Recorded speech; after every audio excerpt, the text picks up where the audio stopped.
হযরত ইমাম জাফর সাদিক রাদিয়াল্লাহু আনহুর বেটার নাম ইমাম মুসা কাযেম। আল্লামা শিবলি নুমানি রাহিমাহুল্লাহ বললেন, আমি ইরাক থেকে হজের উদ্দেশ্যে রওনা করলাম। কাফিলা কাদেসিয়া পার হলো। ইরাক থেকে বের হওয়ার সময় মক্কায় আসার সময় একটা অঞ্চল ছিল, অঞ্চলের নাম ছিল কাদেসিয়া। এই কাদেসিয়া অঞ্চল দিয়ে আমি আসতেছিলাম। কাদেসিয়া আসার পরে আমাদের হজের তাবুখানা একটা বিশ্রামের জন্য বসানো হলো। আমরা এখানে বিশ্রাম করবো, আবার রওনা দিব। আমরা তাবু গাড়লাম। তাবু গাড়ার পরে আমি আমার তাবুর ভিতর থেকে লক্ষ্য করলাম অদূরে একটা সুদর্শন যুবক দেখা যায়, অত্যন্ত সুন্দর চেহারার অধিকারী। এত সুন্দর যুবক আমার জীবনেও কোনোদিন নজরে পড়ে নাই। বলি এত চমৎকার নুরানি চেহারা আমি জীবনেও কখনো দেখিনি। এই যে মানুষ এত সুন্দর হতে পারে, আহা, এতই চমৎকার নুরানি চেহারার অধিকারী আমি কখনো দেখি নাই। এত সুন্দর চেহারা তার, এত সুন্দর তার চেহারা জীবনে কোনোদিন আমি তারে দেখি নাই। হযরত ইমাম জাফর সাদিক রাদিয়াল্লাহু আনহুর বেটা ইমাম মুসা কাযেম রাহিমাহুল্লাহ। বন্ধু খুব মনোযোগ দিবেন। হযরত শিবলি নুমানি রাহমাতুল্লাহ আলাইহি বলতেছেন, আমি লক্ষ্য করলাম এত সুন্দর যুবক আমাদের কাফেলায়। এত সুন্দর যুবকরা তো ফিতনার কারণ হয়ে যায়। তা আমরা হজের কাফেলার মধ্যে যদি যুবক থেকে ফিতনা লাগতে পারে, যে কোনো অসুবিধা হতে পারে, এই যুবকের দ্বারা আমাদের কোনো অঘটন ঘটে যেতে পারে। সেই জন্য তিনি মনে মনে চিন্তা করে এই যুবকের পাশে যে দাঁড়াইলেন, যুবককে নসিহত করবেন। ঠিক এমন সময় যুবক তাকে ডাক দিয়ে বলেন, হে আল্লাহর বান্দা, হে শিবলি নুমানি, আপনি কি কোরআনে পড়েন নাই কোন ধারণা অনুমান মিথ্যার কারণ হয়? একসাথে বলবেন না মারহাবা। তো শিবলি নুমানি রাহমাতুল্লাহ আলাইহি চিন্তায় বললেন যে আমি মনে মনে চিন্তা করলাম তাবু থেকে, তুই এই যুবকের অন্তর থেকে কিভাবে এই কথা বের হলো? আমার উত্তর সে দিয়ে দিল, আমার উত্তর সে দিয়ে দিল। তাহলে এটা কেমন কথা যে আমি নিয়ত করলাম, চিন্তা করলাম আমার তাবু থেকে, তা আমার কালবের এই চিন্তা চেতনা সে তার জবান থেকে কি করে উত্তর দিয়ে দিল? তা আমি আশ্চর্য হলাম। আমি আশ্চর্য হয়ে বললাম, তাহলে হে আল্লাহর বান্দা, তুমি আমার জন্য দোয়া করে দাও। বন্ধু খুব মনোযোগ দিবেন। হযরত শিবলি নুমানি রাহমাতুল্লাহ আলাইহি চিন্তায় পড়ে গেলেন, ব্যাপার কি? এই যুবকটা আমার মনের অর্থগুলি বর্ণনা করে দিল, নিশ্চয় কোন যুবক আমলওয়ালা হবে, অনেক বড় আমলওয়ালা হবে। এই চিন্তা চেতনা করিয়া আমি চলে আসলাম। 3 দিন পর্যন্ত তারে আর কাফেলার মধ্যে দেখলাম না। 3 দিন পরে হঠাৎ দেখলাম সে আমাদের কাফেলার সাথে রাতের আধারে গভীরে তাবুর এক পাশে দাঁড়াইয়া এমন সুন্দরভাবে নামাজ পড়তেছে, কোরআন শরীফ তেলাওয়াত করতেছে, আর চোখ দিয়ে অঝর দ্বারায় পানি বেয়ে বেয়ে পড়তেছে। একবার জোরে বলা যাবে কি মারহাবা?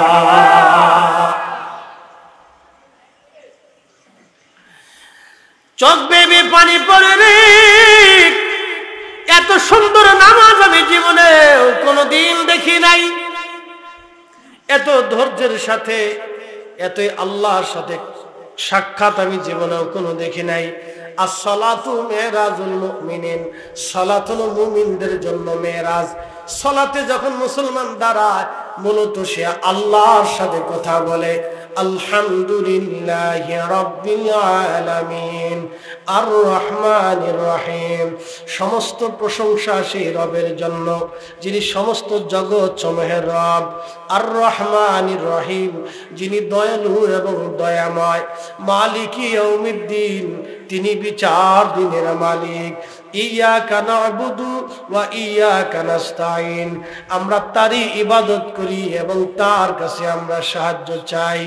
ইহদিনাস সিরাতাল মুস্তাকিম, চালাও সে পথে, সিরাতাল্লাযিনা আন'আমতা আলাইহিম, যে পথে তোমার প্রিয়জন গেছেন চলি।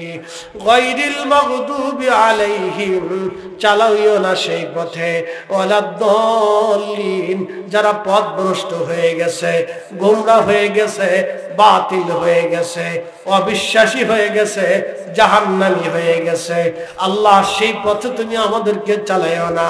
তখন সব মুসল্লিরা বলে আমিন, ফেরেশতারাও সেই সময় বলে আমিন। সূরা ফাতিহার অর্থ বললাম, সূরা ফাতিহার অর্থ বললাম। এই সূরা ফাতিহা হলো উম্মুল কোরআন, কোরআনের মা। কোরআনের, একসাথে বলেন, কোরআনের মা, কোরআনের মা। অনেক ভাই কয় তোমরা আটত্রিশে কি পাইছো, বলে না ভাই? অনেকে বলে তোমরা ওলিদের কাছে, পীর মাশাইখদের কাছে যে কি পাইছো। আপনি তারে বলবেন তুমি কি সূরা ফাতিহা পড়ো নাই? বলে হ্যাঁ পড়ছি। তো কি পড়ছো? বলে পড়ো তো, ইহদিনাস সিরাতাল মুস্তাকিম সিরাতাল্লাযীনা আন'আমতা আলাইহিম, চালাও সে পথে যে পথে তোমার প্রিয়জন গেছেন চলি।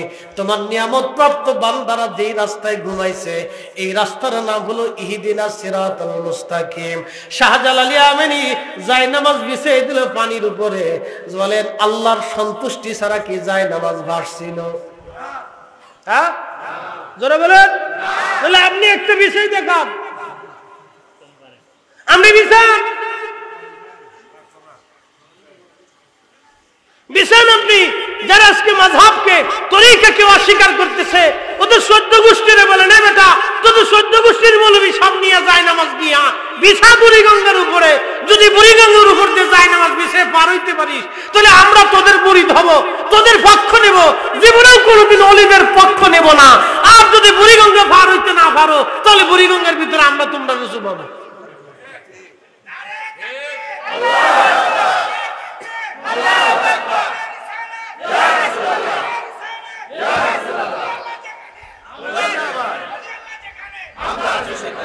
কষ্ট হচ্ছে আপনাদের? কথা কি খারাপ বেশি ভাই? হয় তুমি হক প্রমাণ করো, নাহলে রুন্ডা তো হকের উপরে ছিল, তুমি যদি হক হও তাহলে এটা প্রমাণ করো। তারা তো হক ছিল, সেই হকের প্রমাণ তারা দিয়ে গেছে। খাজা বাবা আজমিরি রাহিমাহুল্লাহ আজমির থেকে ধুলি নিক্ষেপ করলেন পানিপথে। তো তুমি যদি পারো তো বাংলাদেশ থেকে একটু ফিলিস্তিনে ধুলি নিক্ষেপ করো ইসরায়েলের উপরে দেখি।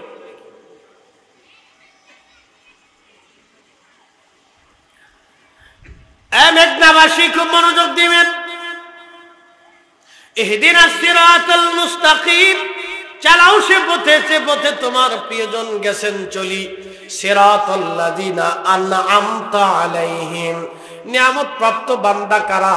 আল্লাহ কোরআনের উপর আয়াতে বলছেন আন'আমাল্লাহু আলাইহিম মিনান নাবিয়্যিনা ওয়াস-সিদ্দীকিনা ওয়াশ-শুহাদাই ওয়াস-সালিহিন।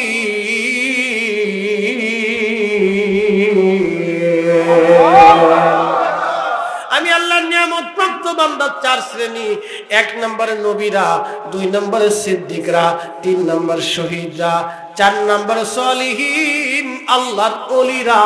আল্লাহর প্যারা বান্দা, আল্লাহর প্যারা বান্দা, প্যারা বান্দা, প্যারা বান্দা, প্যারা বান্দি, এরা হলো ইহদিনাস সিরাতাল মুস্তাকিম সিরাতাল্লাযীনা আন'আমতা আলাইহিম। এরাই নিয়ামত প্রাপ্ত বান্দা, এদের পথ হলো আহলে সুন্নাত ওয়াল জামাত। এরাই অরিজিনাল সুন্নি মুসলমান, এরাই অরিজিনাল মুসলমান, এরাই অরিজিনাল জমিনের খাদেম, এরাই হলো আল্লাহর খলিফা, এরাই আল্লাহর খলিফা, এরাই আল্লাহর খলিফা। কথা বলেন না কে? এরা আল্লাহর খলিফা, এরা আল্লাহর খলিফা। এ কার খলিফা? আল্লাহ। কার খলিফা? আল্লাহ। বুঝেন না? এরা আল্লাহর খলিফা, এরা আল্লাহর খলিফা। সরে যান। শিবলি নুমানি রাহিমাহুল্লাহ বললেন এত সুন্দর নামাজ আমি জীবনেও কোনোদিন দেখিনি। তো একটা যুবক এত চমৎকার করে নামাজ পড়তেছে, আমি চিন্তা করলাম, মনে মনে চিন্তা করলাম তো নামাজ শেষ হোক আমি তার কাছ থেকে দোয়া নেব। দূর থেকে মনে মনে চিন্তা করতেছে। নামাজ শেষ হয়ে গেল। নামাজ শেষ হয়ে যাওয়ার পরে শিবলি নুমানি রাহিমাহুল্লাহ বললেন আমি হাঁটতে হাঁটতে গেলাম, সালাম দিলাম, দোয়া চাবো। ঠিক এমন সময় যুবকটা ডাক দিয়ে বললেন হে আল্লাহর বান্দা, আপনি কি কোরআনের সেই বিধান পড়েন নাই? যারা নামাজ কায়েম করে এবং আল্লাহর বিধানগুলি মেনে চলে, আল্লাহর পক্ষ থেকে তাদের জন্য রহমত নাজিল হয়, আল্লাহর সন্তুষ্টি নাজিল হয়। এই বিধান কি আপনি পড়েন নাই? আমার কাছে দোয়া চাওয়া লাগবে না।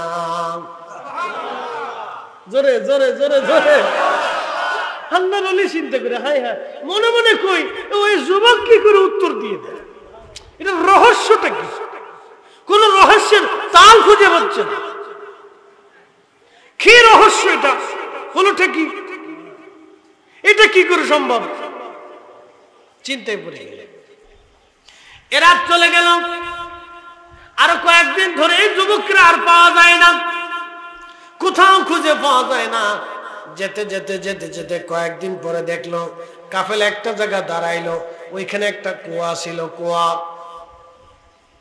কাফেলা দাঁড়াইলো, একটা কুয়া ছিল। এই কুয়া থাকার পরে হযরত শিবলি নুমানী রাহমাতুল্লাহি আলাইহি দেখলেন কুয়া থেকে পানি উঠানোর জন্য এই যুবক পানি উঠাইতে গেছে। তার একটা কাঠের বাসন ছিল, এই বাসনটা কুয়ার নিচে পড়ে গেছে। আল্লাহর ওলি চিন্তা করলেন আমি দেখি যুবক করে কি, যুবকটা করে কি আজকে দেখবো কেমনে পানি উঠায়। এখন আমি দেখবো। দূরে দাঁড়ায় দাঁড়ায় আমি লক্ষ্য করতেছিলাম, দেখলাম সে কুয়ার পাশে দাঁড়ায় আল্লাহর দরবারে হাত বাড়াইলো। হাত বাড়ায় বলে, হে রব্বি, আমার ক্ষুধা লাগলে তুমি আমার খাবার দাও, আমার তৃষ্ণা লাগলে তুমি আমার জন্য পানি পাঠাও। আল্লাহ, আমার পানির পেয়ালা কুয়ার নিচে পড়ে গেছে। রব্বুল আলামিন, এই কুয়ার ভিতর থেকে তুমি আমার পেয়ালা ফেরত দিয়ে দাও। জোরে কুয়ার ভিতর থেকে কি ফেরত দাও? আমার তো পেয়ালা পড়ে গেছে, কাঠের পেয়ালা। আগে কাঠের বাসন ছিল, কাঠের পেয়ালা ছিল। তারা কাঠের বাসন, বাবলা গাছ আছে না, বাবলা গাছের কাঠ দিয়ে আগে এরকম বাসন বানাইতো। আরবে গাছ বেশি পাওয়া যায়।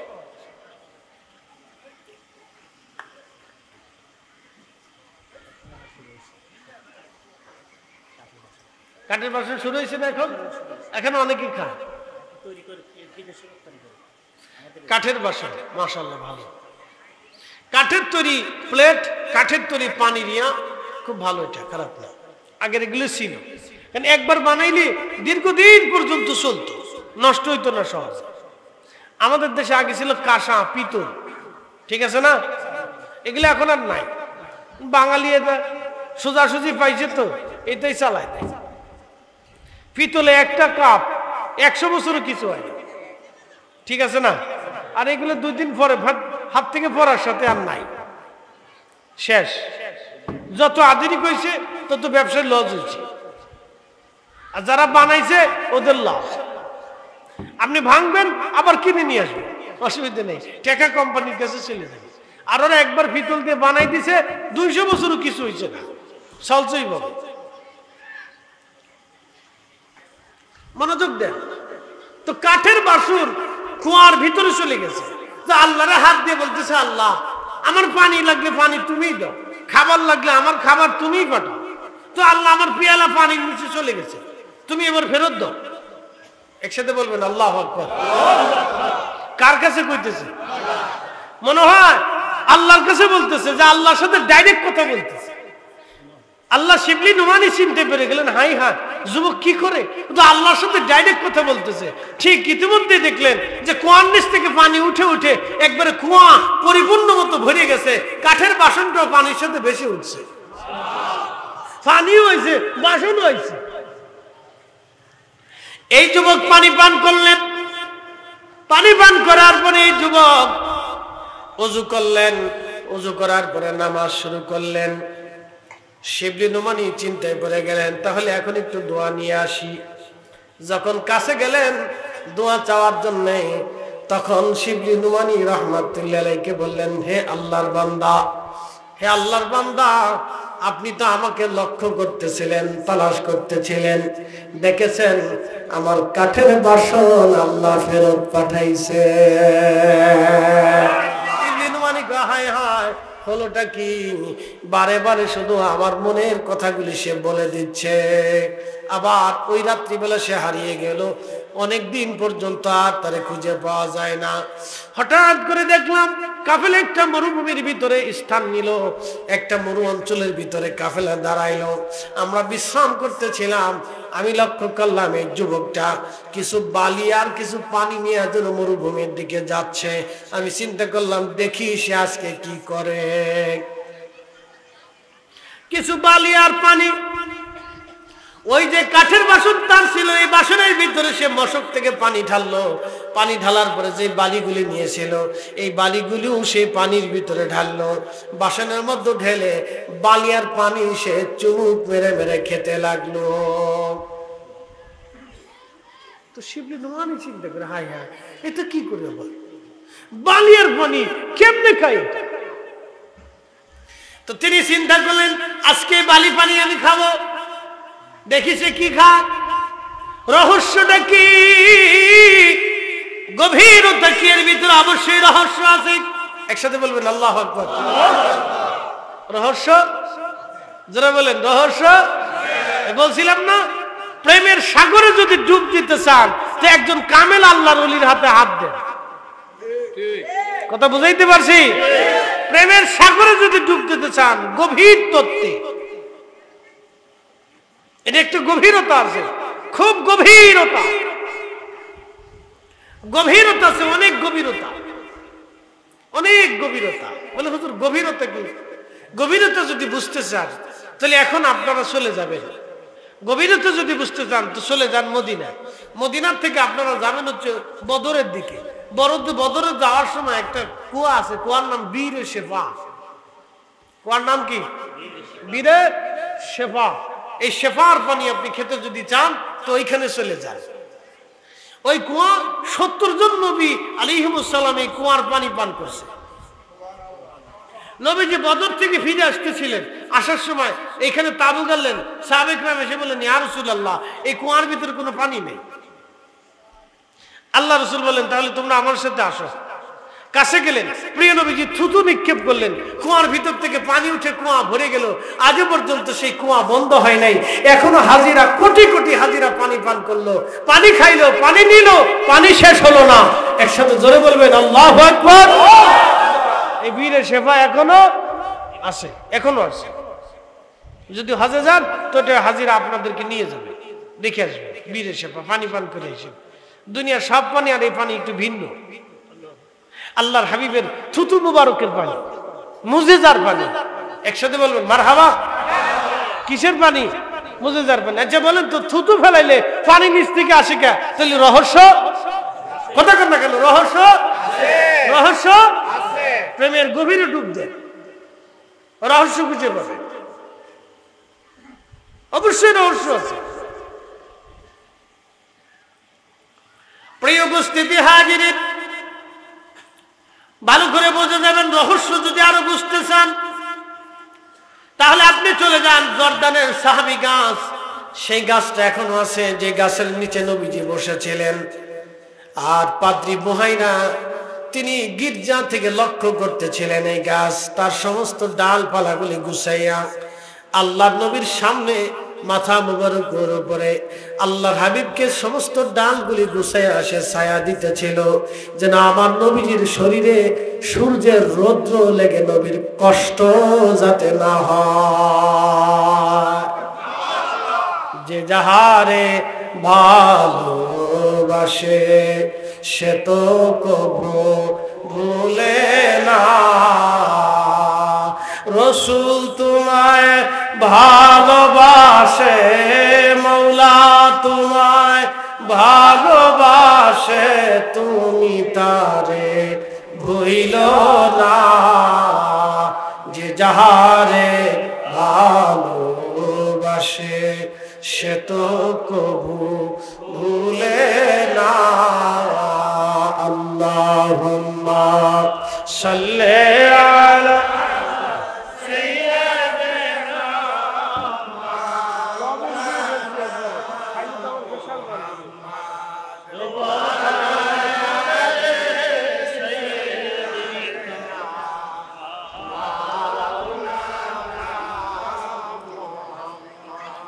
বুঝতে কি কোনো অসুবিধা? রাত বেশি না কিন্তু, অল্প কদ্দুর রাত। জিম টিম দিয়ে না, আমি জানি এর ভিতরে বসলে জিম আসে। হুজুর কেন? আল্লাহ সাকিনা নাজিল করে কালবের ভিতরে, দারুণ ঘুম আছে। বাপরে বাপ, দুনিয়ার আর কোনো পেরেশানি থাকে না। ঘুমটা যে আসে মনে হয় আমি স্বর্গে চলে গেছি। মসজিদে ঢুকলে দেখবেন বিরাট ঘুম আসে, মনে হয় আমি বেহেশতের ভিতরে আছি। আবার দুনিয়াতে বহু মানুষ আছে ট্যাবলেট খেয়েও ঘুমাইতে পারে না। কি কথা কন না কেন? ট্যাবলেট খাইয়াও ঘুমাইতে পারে না। আমি সিলেটে গেছি মাহফিলে, এক ইমাম সাহেব আইয়া কয়, কিতা ফরিদি সাহেব, কিতা সাহেব, কিতা জাদু করলা রে সাহেব, তোমার ওয়াজ শুনিয়া বা খা মজা লাগে রে সাহেব, এই ওয়াজ না শুনিয়া আমার ঘুম আসে না রে সাহেব। আমার কইতেছে কে সাহেব, কিতা জাদু করলা তোমার ওয়াজের ভিতরে সাহেব, তোমার ওয়াজ শুনি আমি এখন ঘুমাই সাবো। আমি আগে ঘুমের ওষুধ খেয়ে ঘুমাইতাম, অন সাপ ঘুমের ওষুধ খাইলেও আমার ঘুমাইতো না রে সাপ। কিতা জাদু করলা রে সাপ ওয়াজের ভিতরে, কিতা জাদু করলা, আমি তোমার ওয়াজ শুনে এখন ওষুধ খাওয়া লাগে না রে সাপ, ওষুধ না খাইলেও আমার ঘুমাইয়া পড়ে। মারহাবা কইলেন না আপনারা? তাই বললাম তো ঘুমের ওষুধ যে খাওয়া লাগে না, তো গরি যে টাকাগুলি পাইছে যায় এটা আমারও দিয়ে দেয়।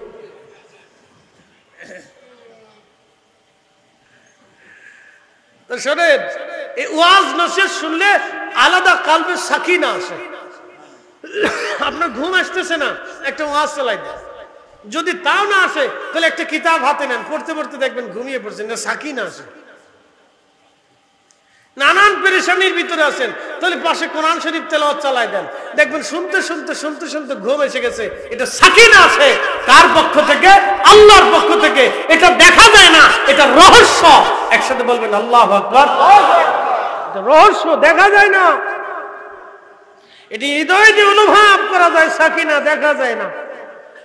ভালোবাসা দেখা যায় না, কিন্তু হৃদয় অনুভব করা যায়। কথা কথা, ভালোবাসা দেখা যায়, দেখা যায় না, কিন্তু এটা ভিতরেই থাকে। মনোযোগ দেন। সাহাবী গাছ এখনো জিন্দা আছে, তো বুহাইরা দেখে, বুহাইরা দেখতেছে আইরে সর্বনাশ, এই বালুকের জন্য সবাই গাছটা ছায়া দিচ্ছে। তার বুঝে এসে গেল তাওরাতে যা লেখা আজকে নিদর্শন দেখে গেলাম। তাওরাতে যা লেখা গেছে আজকে সেই বালকরে পেয়ে গেলাম, পাইলাম আজকে। তো কাফেলার কাছে যায় বললেন, কাফেলার মালিককে। তো নবীজির চাচা আবু তালিব বললেন, আমি মালিক। বলতেছে আপনার নাম কি? বলে আবু তালিব।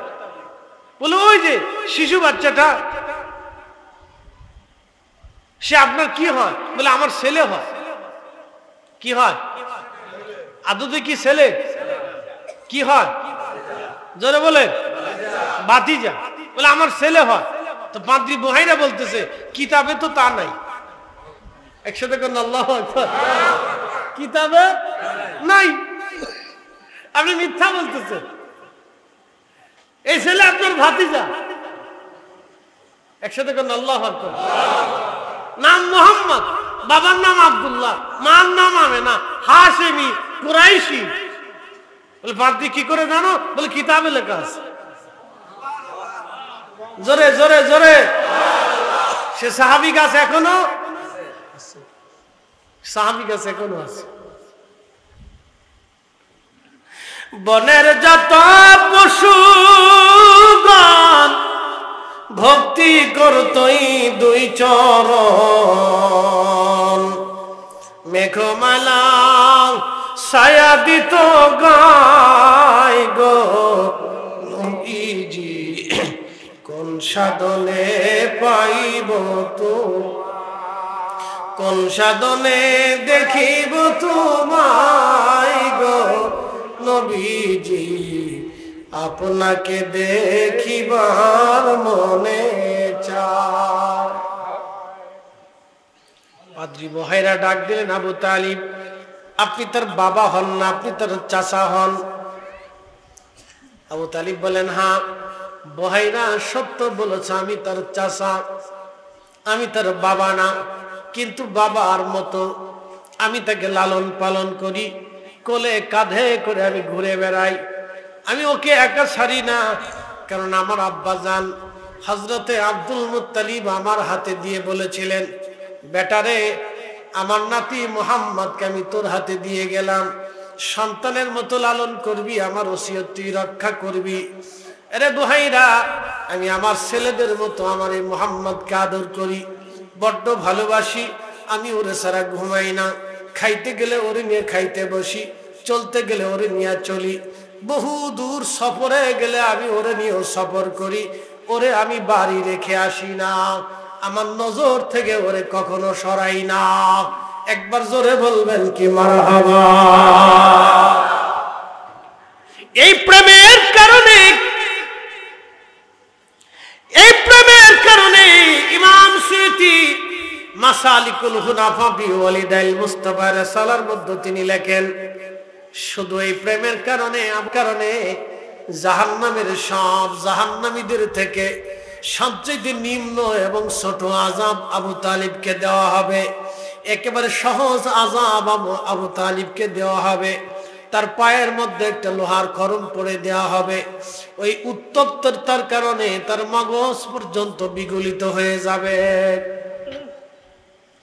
জাহান্নামীদের মধ্যে নবীজির চাচার চেয়ে এত সহজ আযাব আর কাউকে দেওয়া হবে না। আহা, তার পায়ের নিচে একটা লোহার আগুনের খড়ম পরিয়ে দেওয়া হবে। উত্তপ্তার কারণে তার মগজ গলে গলে যাবে। নবীজি মেরাজের রাত্রিবেলা গেলেন, দেখলেন জাহান্নামের ভিতরে, জাহান্নাম পরিদর্শন করতে লাগলেন। এমন সময় দেখলেন একেবারে কালো হয়ে গেছে। আবার নবীজিকে দেখে নবীজির চাচা আবু তালিব ডাক দিলেন, হে মুহাম্মদ। ডাক দেওয়ার পরে চাচার দিকে তাকায়া শিশুকালের ভালোবাসার কথা মনে পড়ে গেল। সহ্য করতে পারেন নাই নবীজি, আল্লাহর দরবারে হাত বাড়াই দিলেন। আল্লাহ ডাক দিলেন, হাবিব হাত আপনি নামান। যদি হাত বাড়ান আপনার চাচার জন্য দোয়া করেন, আমি এই মুহূর্তে আপনার চাচার পক্ষের দোয়া কবুল করে নিব। কিন্তু বন্ধু, আপনার উম্মতের জন্য কোনোদিন কোনো দোয়া আমি কবুল করব না। আপনি চাচা চান না উম্মত চান? আল্লাহর নবী হাত নামিয়ে ফেললেন, ইয়া রাব্বি, আমার উম্মত, আমার উম্মত, আমার উম্মত। আমরা সেই উম্মত দিলাম কি? সেই উম্মত দিলাম কদ্দুর সুদ। আমরা সেই উম্মত দিলাম কি? দিলাম ঘুষ। আমরা সেই উম্মত দিলাম কি? দিলাম আমরা মিথ্যা। আমরা সেই উম্মত ধোঁকাবাজি করি, অন্যের মাল সম্পদ মেরে খাই, অন্যের হক নষ্ট করি, অন্যের জমি নষ্ট করি, অন্যের জমি বুঝাই দেয় না, অন্যের টাকা মেরে দেই, অন্যের হক নষ্ট করি, অন্যের ক্ষতি করার চিন্তা করি, ডাহাই ডাহাই মিথ্যা কথা বলি, আল্লাহর ঘর মসজিদে বসে আমরা মিথ্যা কথা বলি, যাই নামাজে বসে মিথ্যা কথা বলি, টুপি মাথায় দিয়ে মিথ্যা কথা বলি, জুব্বা গায়ে দিয়ে মিথ্যা কথা বলি, আমরা নামাজের কাতারে দাঁড়ায় মিথ্যা কথা বলি, আমরা নামাজের মসজিদের ভিতরে বসে চিন্তা করি কার ক্ষতি করা যায়, কারে বাস দেওয়া যায়, কার ক্ষতি করা যায়। আমরা সেই উম্মত অন্য মানুষের মেয়ের বিবাহ ভেঙে দেই, অন্যের ছেলের বিবাহ ভেঙে দেই, অন্যের ব্যবসা নষ্ট করে দেই, অন্যের জমি আগুন দিয়ে পোড়াই দেই, অন্যের গাছ আমরা কেটে ফেলে দেই, অন্যের পুকুরের মাছে বিষ ঢেলে দিয়ে পুকুরের মাছ মেরে দেই। কি কথা কন না? কত বড় নিকৃষ্ট জাতি! আপনি কল্পনা করতে পারবেন যে পুকুরের মাছে পুকুরে বিষ দিয়ে এই উম্মত পুকুরের মাছ মারে মেরে ফেলে দেয়। শত্রুতা হয়েছে ওর সাথে, তুই পুকুরের মাছ মারিস কেন? কি আশ্চর্য করে! আপনি কল্পনা করতে পারবেন? এরা কুত্তার চাইতে নিকৃষ্ট, শুয়োরের চাইতে খারাপ। কথা কন না? এরা কুত্তা শুয়োরের চাইতে নিকৃষ্ট, এরা মানুষই হইতে পারে। আপনি মুসলমান তো করে হিসাব করেন, কিসের মুসলমান? কালমা বললে মুসলমান হওয়া যায় তো এই যদি 1 নম্বর মুসলমান। হ্যাঁ, কথা কন না? এই যদি 1 নম্বর মুসলমান।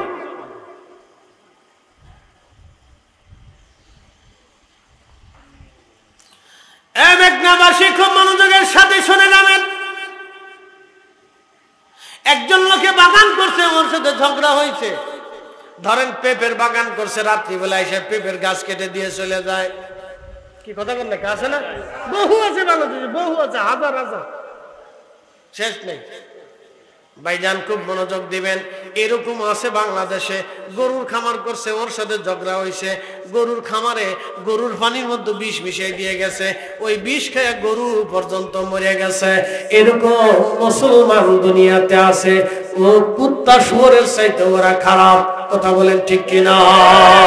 মানুষ হইয়া ভবেতে আসিয়া মানুষের করিলাম কি নবী না মানিলাম কে যে ভুল করিলাম ভস্মে ডালিলাম ঘি মানুষ হইয়া ভবেতে আসিয়া মানুষের করিলাম কি ওয়াজ শুনে গেলে হবে না এগুলো ওয়াজ নিয়ে যান বাড়ি পর্যন্ত এটা কাজের ওয়াজ কাজের কথা বলছি নিয়ে যান বাড়ি মুরগির ফার্ম দিচ্ছে মুরগির খাবারের ভিতরে বিষ দিয়ে দিচ্ছে এরকম লোক আছে বাংলাদেশে ঘটে বাংলাদেশে আহা মানুষ কত নিকৃষ্ট পর্যায়ে চলে গেছে আজকে খবরে দেখলাম লক্ষ্মীপুরে মা আর মেয়ে দুইজনকে জবাই করিয়া 30 ভরি স্বর্ণ নিয়ে চলে গেছে তোরা যদি স্বর্ণ নেওয়ার দরকার তোরা স্বর্ণ নিয়ে চলে যা দুইটা জীবন ধ্বংস করে দিয়ে গেলি আহা কত নিকৃষ্ট মানুষ কত নিচে নামলে একদমে জাহিলিয়াতকে ফেল করতে পারে এই কথা করলে কেন একদমে জাহিলিয়াতকে ফেল করে ফেলছে কত নিচু পর্যন্ত মানুষ চলে গেছে আপনি ভাবলে গা শিহরে উঠবে আজ্ঞামে জাহিলিয়াতকে ফেল করে ফেলছে জাতি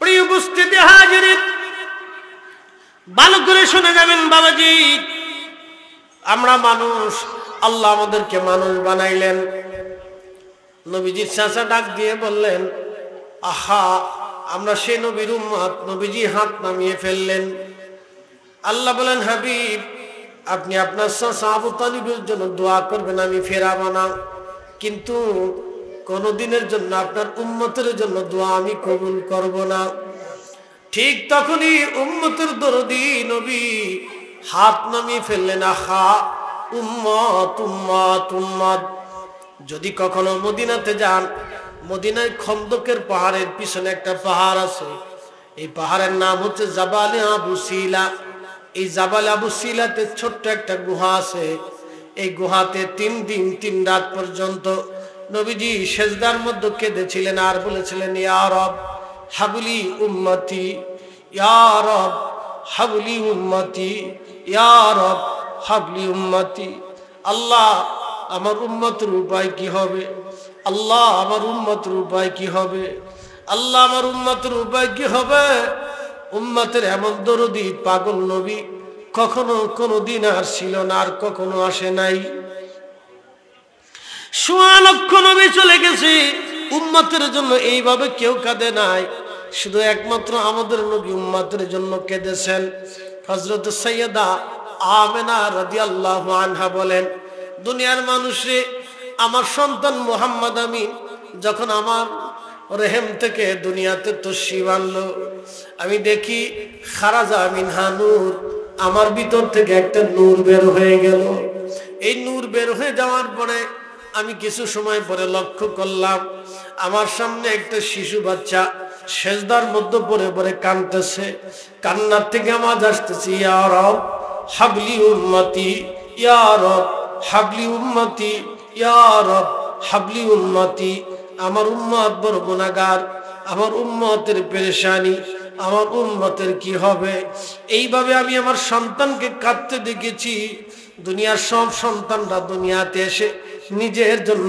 কান্না করে কিন্তু আমি আমার মুহাম্মাদের কান্না দেখেছি সেজদার মধ্যে পড়ে সে কান্না করেছে তার কান্নার ভিতরে তার উম্মতের নাম ছিল ওরে হালিমা আমার সন্তান নবী হবে হালিমা তুমি শুনে রাখো আমার সন্তানের নাম তাম দুনিয়াতে ছড়িয়ে যাবে পৃথিবীর এমন কোন জনপদ নাই যে জনপদে আমার উম্মতে আমার এই সন্তানের নাম না ছড়াবে হালিমা তুমি তারে চিনো নাই সে কত মর্যাদাওয়ালা আমি রাত্রিবেলা ঘুমাইতাম হালিমা রে রাতের আধারে কে জানি আমার স্বপ্নে বলে যেত আমেনা তুমি বড় ভাগ্যবতী তোমার উদরে আখেরি নবী আসতেছে আমেনা রে এই নবীর নাম তুমি রাখবা মুহাম্মদ সাল্লাল্লাহু আলাইহি ওয়াসাল্লাম একবার জোরে বলা যাবে কি মারহাবা ত্রিভুবনের প্রিয়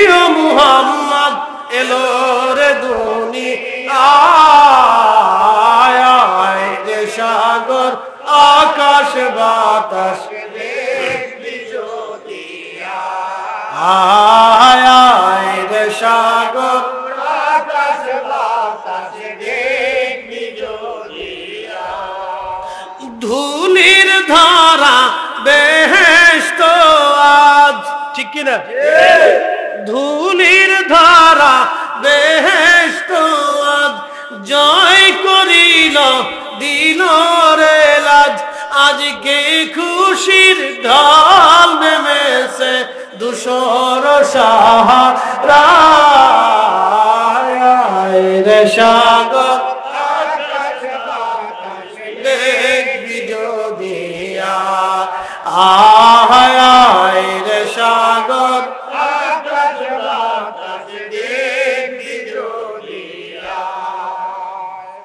প্রিয় উপস্থিতি প্রিয় নবীজির কথা বলতে বলতে অনেক লম্বা করে ফেললাম আহা ভালো করে শুনে যাবেন আমরা মানুষ আমরা সেই নবীর উম্মত নবীর আদর্শ আমাদের জীবনে দরকার মনে রাখবেন 40 বছর বয়সে কোরআন শরীফ আল্লাহ নবীজির কাছে আসলো 40 বছর পর্যন্ত কোনো শরীয়ত ছিল না ছিল এ জিম দিয়ে নামার দিকে তাকান একসাথে বলে তো আল্লাহু আকবার না হাত উঁচু করে বলে আল্লাহ রাসূল জোরে জোরে জোরে জোরে নারে নারে তাকবীর নারে রিসালাত হাত নামা 40 বছর পর্যন্ত কি শরীয়ত আসছিল 40 বছরের নামাজ ছিল না রোজা ছিল না হজ ছিল না যাকাত ছিল না হালাল হারামের কোনো বিধান আইন কানুন কিছুই ছিল না 40 বছর পর্যন্ত ভালো করে বুঝেন 40 বছর পর্যন্ত নবীজির কাছে কোরআন আসে না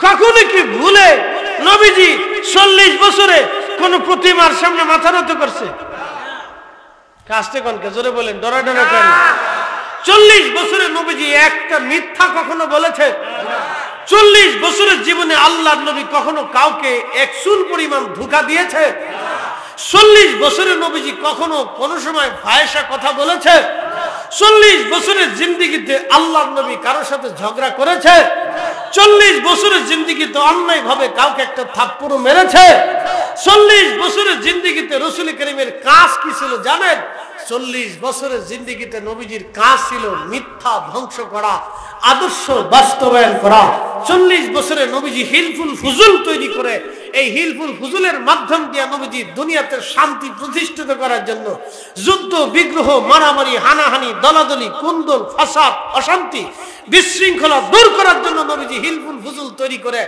দেশে দেশে এলাকায় এলাকায় যুদ্ধ বিগ্রহ বন্ধ করার জন্য চেষ্টা করেছিলেন ন্যায় ও ইনসাফ প্রতিষ্ঠিত করার চেষ্টা করেছিলেন একসাথে বলবেন আল্লাহু আকবার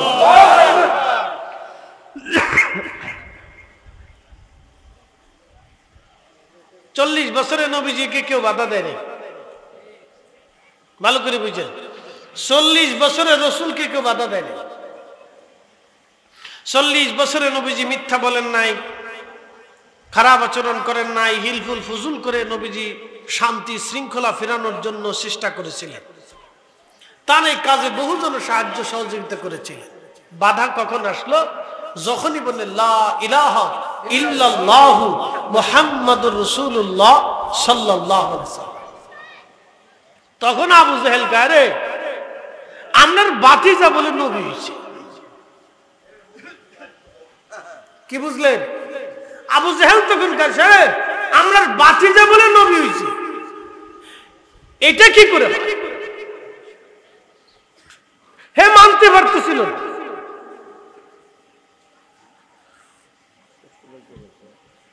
সে নবী মানতেই পারতেছিল যে আমাদের আব্দুল্লাহর ছেলে মুহাম্মদ কি করে নবী হয় এটা মানতেই বললাম এটা মানা যাবেই না আর একটা কথা আবু জেহেল লাগাই দিল আমাদের বাপদাদের কালের ধর্মে সুনকালি লাগাই দিছে আমাদের 14 পুরুষের ধর্মের ভিতরে সে আঘাত করছে বাদী হয়ে গেল আবু জেহেল 40 বছর ধরে ওই মক্কার মানুষ নবীকে বলতো আল্লাহ আমিন বিশ্বাসী একসাথে বলবেন মারহাবা নবীজি ছিলেন জীবন্ত ব্যাংক জীবন্ত ব্যাংক প্রিয় নবীজির কাছে মানুষেরা অর্থ, টাকা, পয়সা, সোনা দানা জমা রেখে যেত। যার যে টাকা ছিল সেই টাকাগুলি, অর্থ বিত্তগুলি নবীজি তাকে সেইভাবেই পুঙ্খানুপুঙ্খরূপে আবার ফিরিয়ে দিতে। প্রিয় নবী ছিলেন জীবন্ত ব্যাগ, আল আমিন, বিশ্বাসী। এত পরিমাণে বিশ্বাসী ছিলেন যে মক্কার ঘরে ঘরে মুখে মুখে নবীজির নাম ছিল। কিন্তু আপত্তি হলো যখন কোরআন নাজিল হলো, যখন ওহী আসলো, যখন নবী নিজেকে নবুয়তের কথা বললেন, তখন মক্কার কাফেররা বলল, সে কি করে নবী হয়? সে আমাদের মতো মানুষ, কি করে নবী হয়? এই নবী কেমনে হয়? এই কথা নিয়ে লাগলো। এই জন্য কথা মনে রাখবেন, রিসালাতকে যারা ভালোবাসে তারা মূলত আল্লাহকে ভালোবাসে। কথা বলেন ঠিক কিনা? যারা রিসালাতকে ভালোবাসে, নবীকে ভালোবাসে, তারা মূলত কাকে ভালোবাসে? আল্লাহকে ভালোবাসে। এই জন্য সাহাবীরা দিল, মন, জীবন, যৌবন সবকিছু দিয়ে নবীকে ভালোবাসছে।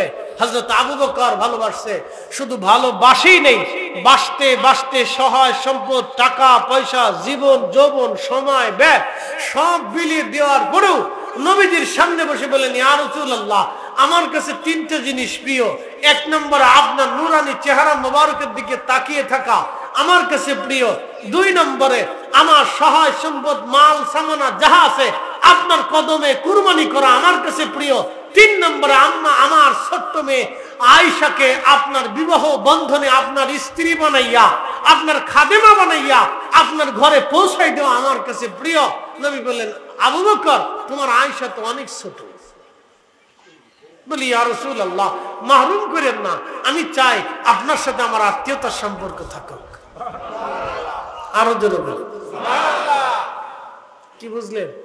এই বলেন তো, 50 ঊর্ধ্ব একজন ব্যক্তির সাথে 6 বছরের কোন মেয়েকে কোন বাবা বিয়ে দেয়? হ্যাঁ, পৃথিবীতে আছে এরকম নজির?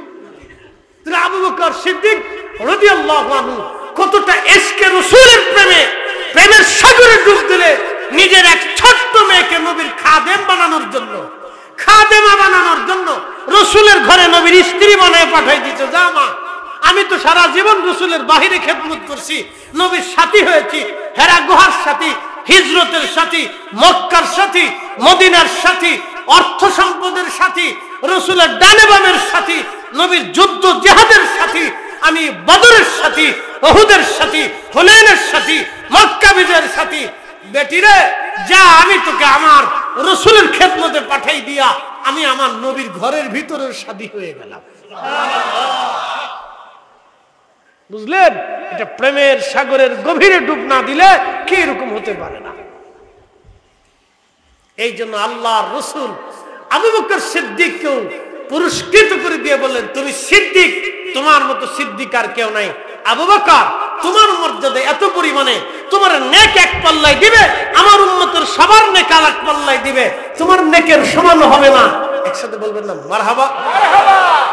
আচ্ছা বলেন, আমার দিকে বলেন, আবু বকর সিদ্দিক কি আল্লাহ দেখে আল্লাহ চিনেছিল না নবী দেখে আল্লাহ চিনেছিল? এই আমার দিকে তাকান, সূত্র সহজ, ভালো করে বুঝেন। আবু বকর সিদ্দিক রাদিয়াল্লাহু আনহু তিনি কি আল্লাহ চিনেছিলেন আল্লাহ দেখে না নবী দেখে? আবু বকর সিদ্দিক কবর, হাসর, মিজান, ফুলসিরাত, জান্নাত, জাহান্নাম, আখিরাত, ফেরেশতা, এইগুলি ঈমান, আকীদা, বিশ্বাস উনি কি এনেছিলেন আল্লাহ দেখে না নবী দেখে? এই জন্য আমরা সুন্নিরা আগে নবী নবী করি, নবীর কথা আগে বলি। নবীর কথা না শুনলে, নবীর কথা না বললে, নবীর দুরূদ সালাম না বললে আমাদের কলিজায় শান্তি লাগে না। আপনি সাথে বেদাত সাদাত যাই বলেন, পূজারি, মাজার পূজারি, ওম পূজারি, তম পূজারি, এদাতি বেদাতি সাদাতি, ও ছাতা দেখার টাইম আমাদের নাই। সোজা বাংলা কথা, আপনি মানলে মানেন, না বলি না মানেন, ওগুলি দেখার সময় নেই আমাদের। হিসাব সহজ, একেবারে সহজ হিসাব বাতলে গেছে। তারপরে যদি না বুঝেন তাহলে বুঝবো ছাত্রের ব্রেনের সমস্যা আছে। এরে মাঝে মধ্যে মিষ্টি খাইতে, হ্যাঁ, আনলে যে কি কাজু বাদাম খাইতো, আবার হাফেজ সাহেবকে ফেস্তা বাদাম, আপনি তো আরো বাদাই দিলেন। কাজু খাবে, ফেস্তাও খাবে, খাক না। এরপরে বাইলেটা খাবে না, ছোটটা ছোটটা, এইটাও খাক, অসুবিধা নেই, বাদাম খাইলেই জানে। বাচ্চাদেরকে এগুলি খাওয়ায়, খালি চিপস খাওয়ায় না, খালি তো আবি যাবি খাও, হ্যাঁ খালি আবি যাবি খান। আর বেডিরা পয়সা করে হইলে খালি ফুচকার দোকানে চলে যায়। দেখতেছি রে টাকা পাইলে ফুচকার দোকানে, শর্টপটির দোকানে, নাম দিছে বিসমিল্লাহ শর্টপটি হাউস। কাফাও আসেন আপনার লেগে খুব সুন্দর করে বানাই দেবো, ভাবি আসেন ভালো করে দেবো, খান ভালো জিনিস করতে না। পরে বাচ্চা হওয়ার সময় কি করে জানেন? হসপিটালে যায়, ডাক্তারকে পানি কমে গেছে। দুনিয়ার এত মেডিকেল, আমেরিকা ইউরোপের মহিলাদের পানি কমে না, খালি বাংলাদেশের মেডিকেল পানি কমে যায়। এই কথা কর লেখা আসতে কলকে খালি বাংলাদেশের মেডিকেলই পানি দেয় না। পানি কেমনে থাকবে মিয়া? রাজপুরি এত ফেসবুক টিউটার স্টার জলসা দেখলে পানি থাকে নাকি? বেরিয়ে তো আমার উপর সেট পেরে এখন যে হুজুর কি ওয়াজ করে গেল, বিরাট সাথে সেট পেরে যে হুজুর আমরা শেষ করে দিয়ে গেছে। দাদাকে আগে খাইয়ে লইছি, অসুবিধা নেই। বাচ্চা হইতে গেলে খালি তো পানি নেই, বলে পানি নেই, পানি কই গেছে, নাই পানি তো আমরা করতে গিয়ে দেবো, ডাক্তারকে পানি নাই। তো কি করতে হবে? সিজার করতে হবে। যদি বাচ্চা বাঁচাইতে চান আর বাচ্চার মারে চান তো পানি সিজার করতে হবে। এখন বেড়া চিন্তা করে যদি বউ যাইবো বাচ্চা আমার তো সবই লস, তো অসুবিধা নাই, সিজার করে ফেলেন, অসুবিধা নাই। আর ডাক্তাররা একটু সুবিধা টুবিধা নেয়, বুঝলেন না, পয়সা করে কিছু পাইতো, এটা আর কয়ে লাভ নাই। এটা মেড ইন বাংলাদেশ, যে যেমনি পারছে হেমনি লুটি পুটে খাচ্ছে। ভাইবেন না যে সবাই ভালো, ঘুরে ফিরে যে আসে এই সোনার চান্দু ফিটলে গুগু, কোন দোষ নেই, সব বুজুর্গ আল্লাহর ওলি, বিরাট বড় বড় আল্লাহর ওলি, বাপ রে বাপ, কুতুবুজ্জামান দুর্রে মাকমুন মারহুমা মাকপুরা, এক একজন কোন অপরাধ করে নাই, বড় বড় বুজুর্গ সব। শুনে যান প্রিয় বন্ধু আমার, মা বোনদেরকে বলতেছি, খেজুর খাবেন, খেজুর আল্লাহ রসুলের খাবার, এগুলি তো খান না, এগুলো খান না, তো এগুলি তো খান না, ভালো জিনিস খাবে, শরীর ভালো থাকবে, মন ভালো থাকবে, স্বাস্থ্য ভালো থাকবে, হিরণসির মতো দেওয়া যাবে না। তো খুব মনোযোগ দেন, আমি আমার মূল আলোচনার বিষয়ের দিকে ফিরে চলে যাচ্ছি। আলোচনা কিন্তু এক জায়গায় রাখছিলাম, সে আলোচনাটা হচ্ছে হযরতে শিবলি নুমানী রাহিমাহুল্লাহ দেখতেছেন যে এই যুবক কিছু বালি নিছে আর কিছু পানি নিয়ে তার এই কাঠের বাসনের ভিতরে পানি ঢেলে আর বালি দিয়ে মিক্সার করে সে চুমুক দিয়ে দিয়ে খাচ্ছে। একসাথে বলবেন না মারহাবা? এ আমাদের দেশে ছাতু হইতো না আগে, ছাতু, ছাতু কি দেশে আছে? না, ছাতু চলে যান, হুসকা হয়েছে, শর্টপটি হয়েছে, বেটিরা ছাতুর নাম ভুলেই গেছে। ছাতু কত পুষ্টিকর খাবার জানেন? অনেক পুষ্টিকর খাবার ছাতু। আগের বেটিরা ছাতু খাইতো, এই জন্য ফুলাপান হওয়ার লেগে থাকার ওই সিজার করা লাগতো। বেটিরা ছাতুর নাম মনেই নেই, ছাতুর নাম ভুলেই গেছে। আছে ছোট গেলে কত ছাতু খেয়েছি মা, আমরা কত ছাতু খাইছি, আখের গুড় দিয়ে, তারপরে আপনার খেজুরের গুড় দিয়ে। দুপুরে অনেক সময় সকালে দুপুরে রাত্রে খাবার থাকতো না, মাকে ছাতু খা বা আছে একবারে সুন্দর করে গুলাই দিয়ে মারি দিয়ে খেয়ে ফেলছি, কি মজা। ছাতু নাই এখন, আলটা মডার্ন সৃষ্টি হয়েছে। কালকে দেখলাম পেঁপের ভিতরে ইঞ্জেকশন মারতেছে। ছাতু তো খাবেন না আপনারা, খান পাইপে খান, পাঁপের ভিতরে দাদু পেঁপের ভিতরে ইঞ্জেকশন ঢুকাচ্ছে, পেঁপের ভিতরে মারতেছে। আমি চিনতে আছি কয়েকদিন পরে ডাবের ভিতরে মেরে দিবে, ডাবের ভিতরে মারে। ওরে মাশাআল্লাহ, মেড ইন বাংলা। হ্যাঁ, মেড ইন বাংলা। ওরা কিছু না পারলেও এই আদান নেবাদান নিয়ে অকান্নাতে জাতি খুব ফেস ফেসা। খাবারের ভিতরে যত ভেজাল, বাংলাদেশের সব খাবারে ভেজাল। এই জন্য মানুষের ক্যান্সার হয়ে যেতেছে, দেখতে দেখতে ক্যান্সার হয়। কিন্তু ঘা হয়ে গেছে, ডাক্তার বলে একটু ওষুধ দিয়ে, ওষুধ দিছে, সারে না। এই ঘা হয়ে যাওয়ার পরে ক্যান্সার, মুখে একটু ঘা হয়েছে, ক্যান্সার শুরু হয়ে গেছে। হাই হাই হাই, কি শুরু হইলো? ব্লাড ক্যান্সার, এই ক্যান্সার, সেই ক্যান্সার, নানান ধরনের ক্যান্সার। কিডনি নষ্ট, দেখতে দেখতে নষ্ট হয়ে যেতেছে। লিভার এই 2 দিন আগে ভালো, ডাক্তার বলছে লিভারের এই নষ্ট। 3 দিনের ভিতরে আমার মসজিদের মুয়াজ্জিন মরে গেল, একবার সুস্থ সবল সুঠাম দেহের মানুষ, ওর মতো তাজা মোটা।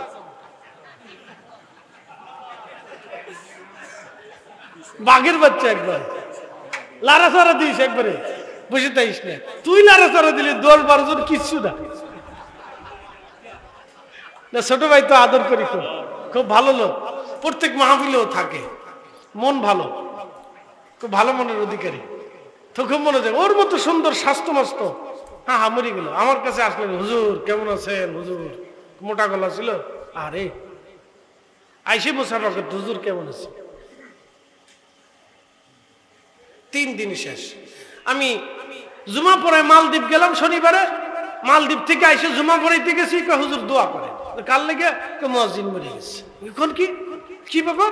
গত জুমাতেও আমার সাথে মুসাফা করলো, বলে হুজুর এই লিভার সমস্যা হয়েছিল, 3 দিন ডাক্তার টাইম দিছে, শেষ। কি খাবেন আপনি? চকলেটে ভেজাল, পানি ভেজাল, জামে ভেজাল, আমে ভেজাল, আমি ভেজাল, আমের গাছে ইঞ্জো কি মারতেছে, স্প্রে মারতেছে। কোন জায়গা দেয়? গাছে মারতেছে। চাল খাবেন, চালের ভিতরে ভেজাল, বলে কি ভেজাল? প্লাস্টিকের চাল দিয়ে দিচ্ছে। কি জাতির জাতি, চিন্তা করতে পারছেন?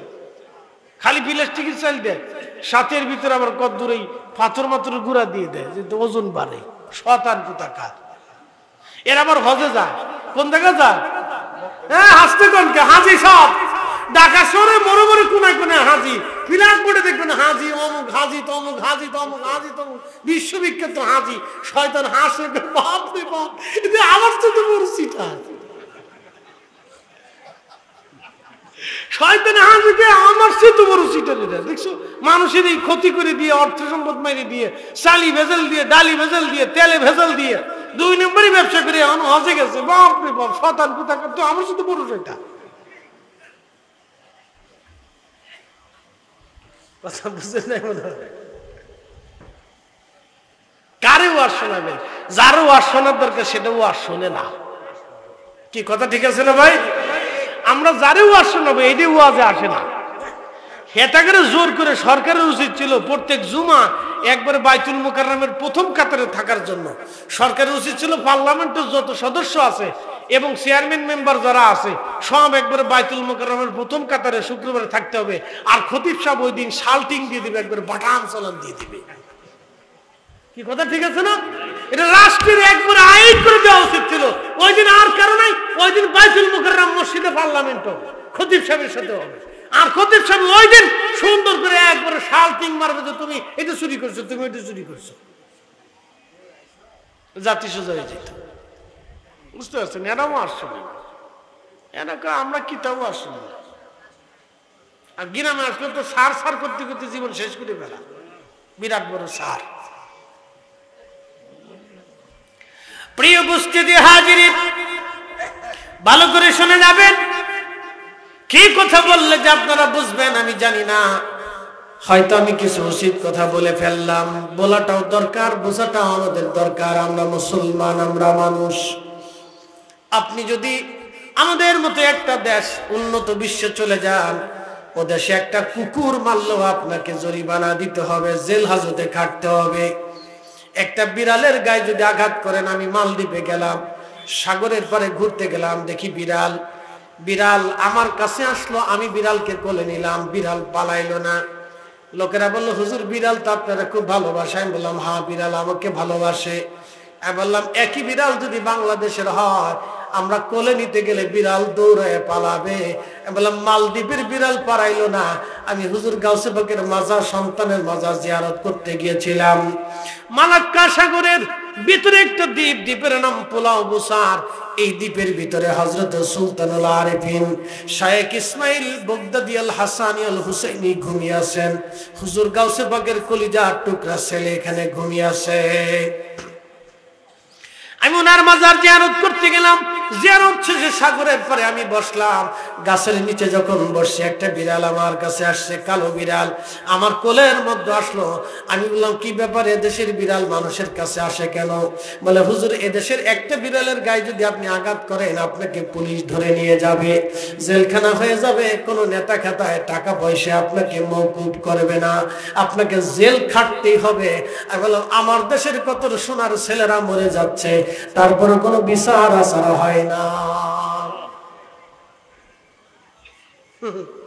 কি দেশে বাস করি ভাই, শুনে যাবেন আপনি হাজিরিন। আমি আর একটু বললাম, ছেলেদেরকে ডাক দিয়ে বললো, যুবকরা তোমরা দেখো, আমার সাথে অনেকগুলি যুবক ছিল, ওরা আমাকে নিয়ে গেছে ঘুরতে। হুজুর আপনারা পাইছি, আপনি এই দেশে আসছেন, তা আমার নিয়ে ঘুরাইতেছে, ওরা খুব মজা পাইতেছে হুজুরে আমার ঘুরাই ঘুরাইয়া, প্রবাসী ভাইরা। কিন্তু এদেশের বিড়াল মানুষ দেখলে বলায় না কেন? হুজুর কেমনে কোন? বললাম আমাদের দেশের বিড়াল আমরা বিশ্বাস করে না, কারণ বাঙালিরা বিড়াল আর কুত্তা পাইলে একটা লাঠনি দিবে না, একটা লাঠি দিবে না, একটা ধমক দিবে না, একটা পিটুনি দিবে। আর এদেশের মানুষ বিড়াল কুত্তা পাইলে এটা আদর করে যত্ন করে খাবার দাবার খাওয়া, এই জন্য বিড়ালরা মানুষে বিশ্বাস করে, আমাদের দেশের বিড়ালও মানুষে বিশ্বাস করে না। কি কথা কথা, আমাদের দেশের মানুষ বিড়াল বিশ্বাস করে, মানুষই বিড়াল বিশ্বাস করে। কে বাঙালি কোন জায়গায় গেলে লাঠি চাপড় মারবে না, দরকার নেই, আমি যাই। বুঝতে পারছেন? এই যে বুঝবেন এটা। আমাদের দেশে রাস্তা দিয়ে হেঁটে যাওয়ার সময় গভীর রাত্রিবেলা 2-3 জন মানুষ যদি সামনে পড়ে তো আপনার শরীরে কাঁপুনি দেবে। কি কথা কর না? 4-5 জন মানুষ যদি সামনে থাকে, আর যদি গ্যাংস্টার চিনছেননি, নাম হচ্ছে ইয়াংস্টার, নতুন নতুন যুবক পোলাপান, উঠতি পোলাপান, কোনটা যে গাঁজা খায় কোনটা যে বাবা খায় আল্লাহ জানে। মনে কিছু নিয়েন না। বলে হুজুর এই কথা কেন বলতেছেন? কেন বলতেছি, এখন নতুন নতুন হয়েছে ইয়াংস্টার না কি কর, গ্যাংস্টার না কি কর, হ্যাঁ গ্যাংস্টার। ইস গ্যাং আমার লাগে, সাথে লাগেছি স্টার। বুঝতে পারছেন? কিশোর গ্যাং, হাই হাই হাই সর্বনাশ, কিশোর গ্যাং, লা হাওলা ওয়ালা কুওয়াতা ইল্লা বিল্লাহ। কত নিম্ন পর্যায়ে চলে গেছে চিন্তা করতে পারবে? ভাবলে গা শিহরে ওঠার মতো। আপনার মেয়ে, আপনার ছেলে আগামী দিনের জন্য অনিরাপদ। এখনো যদি এগুলি দাফন না করা হয় তো আগামীর বাংলাদেশ অন্ধকারে নিমজ্জিত হবে। এখনই মাটির সাথে মিশিয়ে দিতে হবে, একবারে 14 গোষ্ঠী নিফাত করে দিতে হবে। নাহলে আপনার ছেলে, আপনার মেয়ে, আমার সন্তানগুলি রাস্তায়, স্কুল, কলেজে, ভার্সিটিতে, রাস্তাঘাটে ওরা অনিরাপদ হয়ে যাবে। কোন সময় কাকে ছুরি মারবে, গুলি করবে, কেউ কিছু বুঝতে পারবেন না।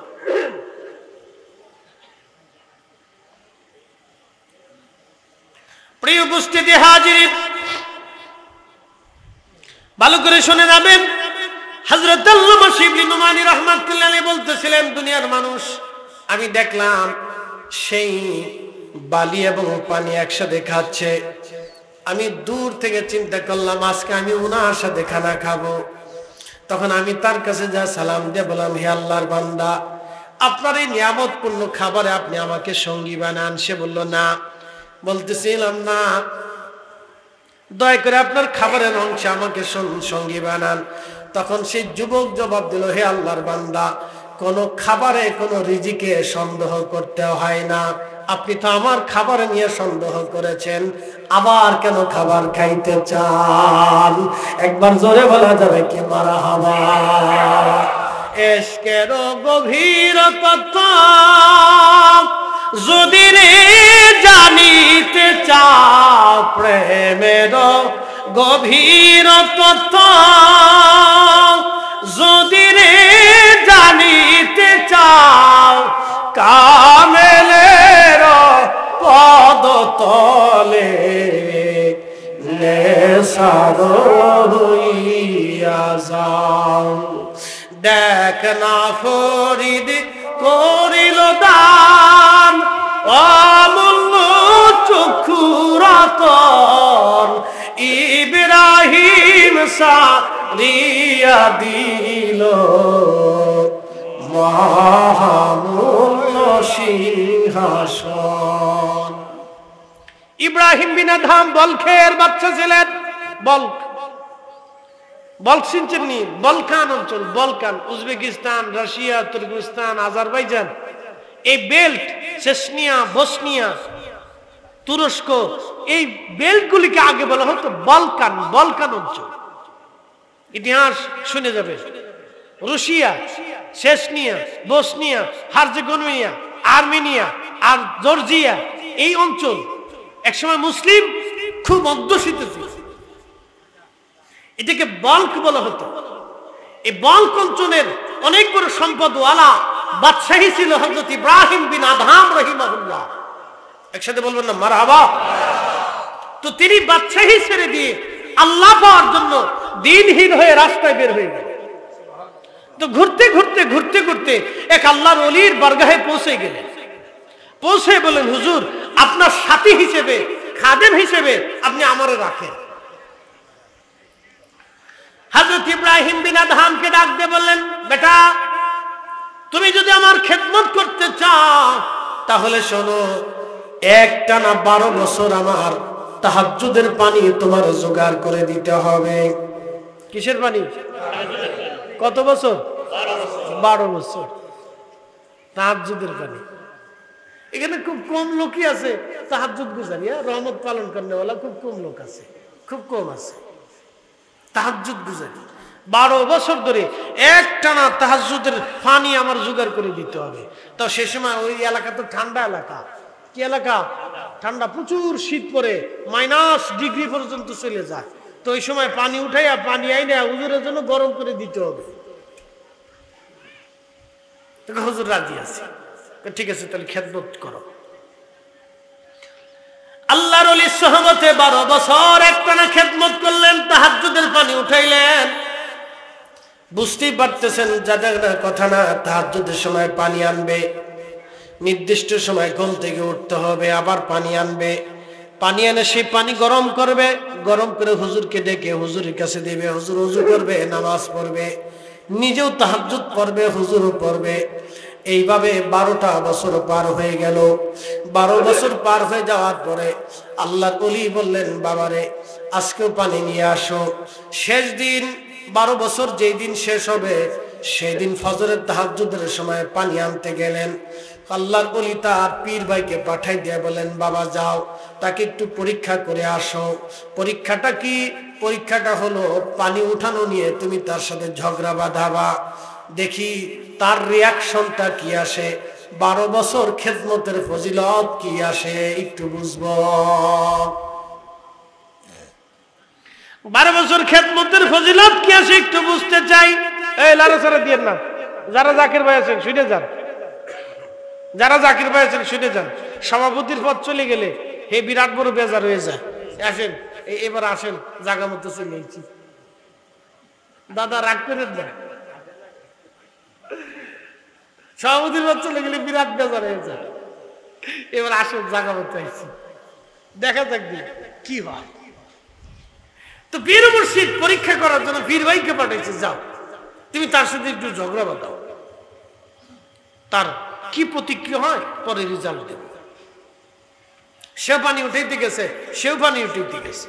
তো পানি উঠাইতে দিয়া ওই মুরিদ ভাই, পীর ভাই হযরতে ইব্রাহিম বিন আদহামের সাথে ঝগড়া বাঁধাই দিছে।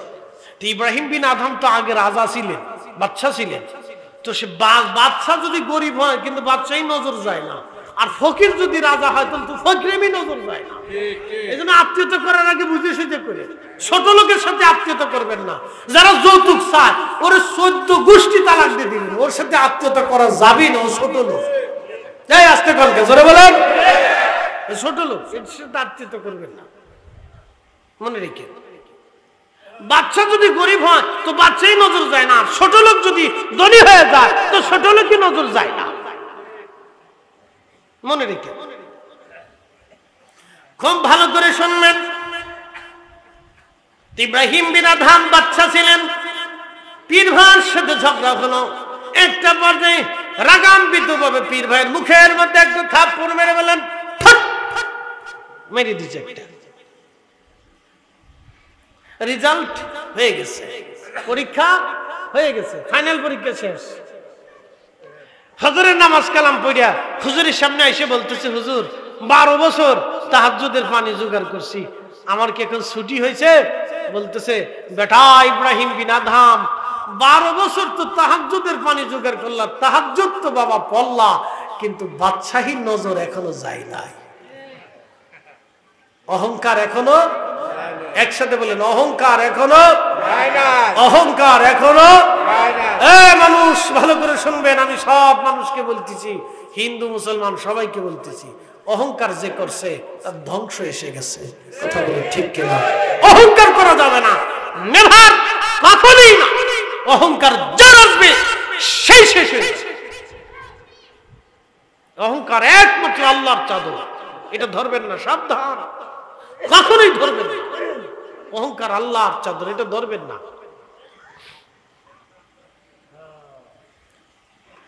হযরত ইব্রাহিম বিন আদহাম বলেন, হুজুর আমার ভুল হয়ে গেছে, আমি আমার পীর ভাইকে আজকে মেরে ফেলছি, মারছি, পানি উঠানো নিয়ে ঝগড়া হয়ে আমি তাকে আঘাত করে ফেলছি, হুজুর আমার ভুল।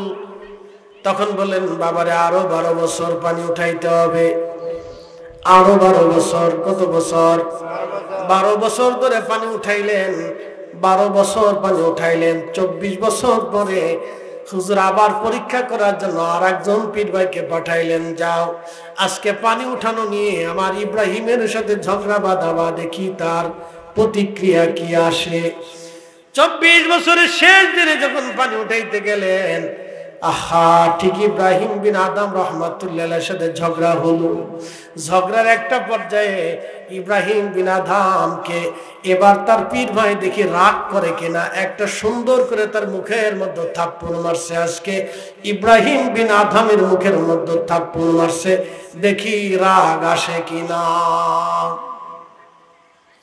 দেখি ইব্রাহিমের রাগ আসে কিনা। আজকে পীর ভাই মুখ পাশে একটা জোরে থাপ্পড় মারলেন, কিন্তু ইব্রাহিম হাতটা ধরে বললেন, ভাইরে আমার, আমি তোমার মনের মধ্যে কষ্ট দিয়ে ফেলছি, আমারও তুমি মাফ করে দাও, আমারই ভুল হয়ে গেছে। একবার জোরে বলেন আল্লাহু আকবার। আজকে ইব্রাহিম বিন আদম পরীক্ষায় পাস। পরীক্ষায় কি পাস? ওলি কি গাছে ধরে? হ্যাঁ, ওলি গাছে ধরে না। ওলি হইতে হলে এই সূত্রের ভিতরে আপনাকে আসতেই হবে, নাম সবর, সবর, সবর, ধৈর্য, ধৈর্য, ধৈর্য। এই ধৈর্য যারা নাই সে ওলি হইতে পারে না। নাম সবর। এই যে আমার ভাই আছেন, উনি একজন আলেম, মাদ্রাসার শিক্ষক, মারহাবা কন্যা। সবর, এর নাম সবর, ধৈর্য। ধৈর্য যার নাই তার কিচ্ছু নেই। আল্লাহ বললেন, ইয়া আইয়ুহাল্লাযীনা আমানু ইসতাঈনু বিস-সাবরি ওয়াস-সালাহ। আল্লাহু আকবার। রব্বুল আলামিন বললেন, আমি আল্লাহর কাছে তোমরা সাহায্য চাও। 2 পদ্ধতিতে সাহায্য চাবা। 1 নম্বরে ধৈর্য, 2 নম্বরে হচ্ছে সালাত। একটা সবর আর একটা সালাত, নামাজ এবং ধৈর্যের মাধ্যমে তোমরা আমার সাহায্য চাও। আমার পীর মুর্শিদের জীবনের একটা ছোট্ট ধৈর্যের কাহিনী আপনাদেরকে শোনাই। হুজুর কেবলা বললেন, প্রায় 30 বছর পার হয়ে গেল, আমাকে গোশত দিয়ে খাবার দেওয়া হয় না।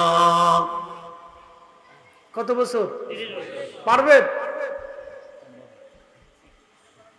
30 বছর আমাকে কোনো ভালো তরকারি দেওয়া হয় না। 30 বছর আমাকে গোশতের তরকারি দেওয়া হয় নাই।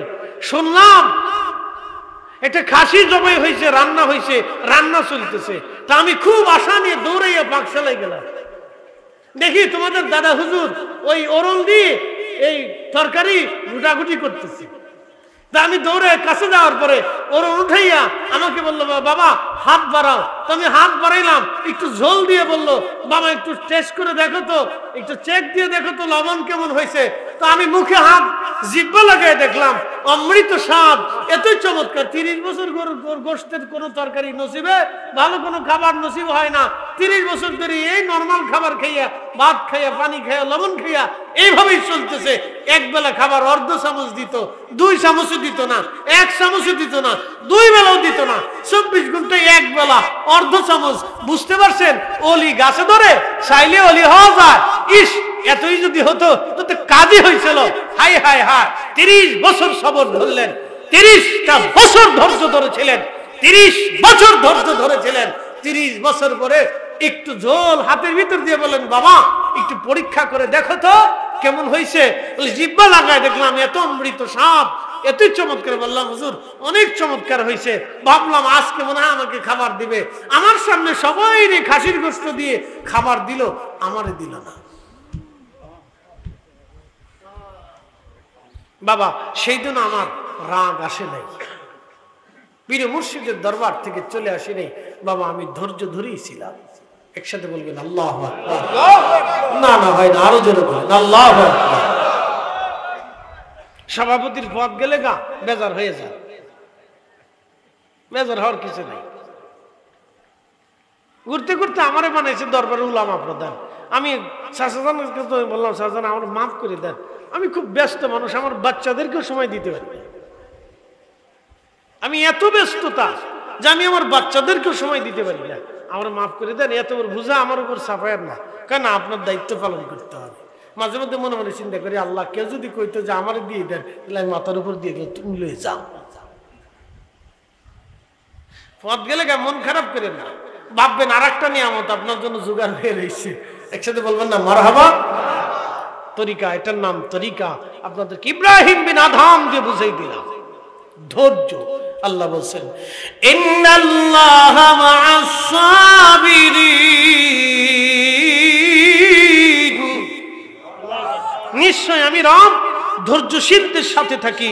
আহা, সেই দিন হযরত আল্লামা শিবলি নুমানি বলতেছেন, দেখলাম যুবক ওই বালি দিয়ে পানি দিয়ে খাচ্ছে। আমি তার কাছে বললাম, হুজুর হে যুবক আল্লাহর বান্দা, আমাকেও আপনার খাবারের অংশীদার হিসেবে, মেহমান হিসেবে কবুল করেন। সে আমার দিকে সেই বাসন বাড়িয়ে দিল। হে দুনিয়ার মানুষ শোনো, আমি সেই দিন সেই বাসনে মুখ লাগাইয়া সেই বালি আর পানি যখন চুমুক দিলাম, দেখলাম আল্লাহর এক বেহেশতি খাবার বার্লি বার্লি ছাতু ছাতু পানির মধ্যে গুলাইলে বলে এমন এক চমৎকার স্বাদ আমার ভিতরে আসলো। আমার 3 দিন পর্যন্ত ক্ষুধা লাগে নাই, 1 মাস পর্যন্ত মুখের ভিতরে সেই অমৃত স্বাদ লেগেছিল। একসাথে বলবেন আল্লাহু আকবার। বললাম ভাই এটা কি করে সম্ভব যে বালি দিল আমার সামনে, পানির ভিতরে বালি দিল, বালির ভিতরে পানি দিল, এতই বেহেশতের অমৃত স্বাদ খাবারে কি করে আসলো? আমি পাগল হয়ে গেলাম এই যুবকটাকে, পাগল হয়ে গেলাম এই যুবককে খুঁজতে হবে। কেসে সে আমার থেকে হারিয়ে গেল। আমি হাঁটতে হাঁটতে হাঁটতে হাঁটতে কয়েক মাস পার হওয়ার পরে আমি মক্কাতুল মুকাররমা হারামে উপস্থিত হলাম। হারাম শরীফ আমি তাওয়াফ করতেছি, হারামে ঢুকে আমি তাওয়াফ শুরু করেছি।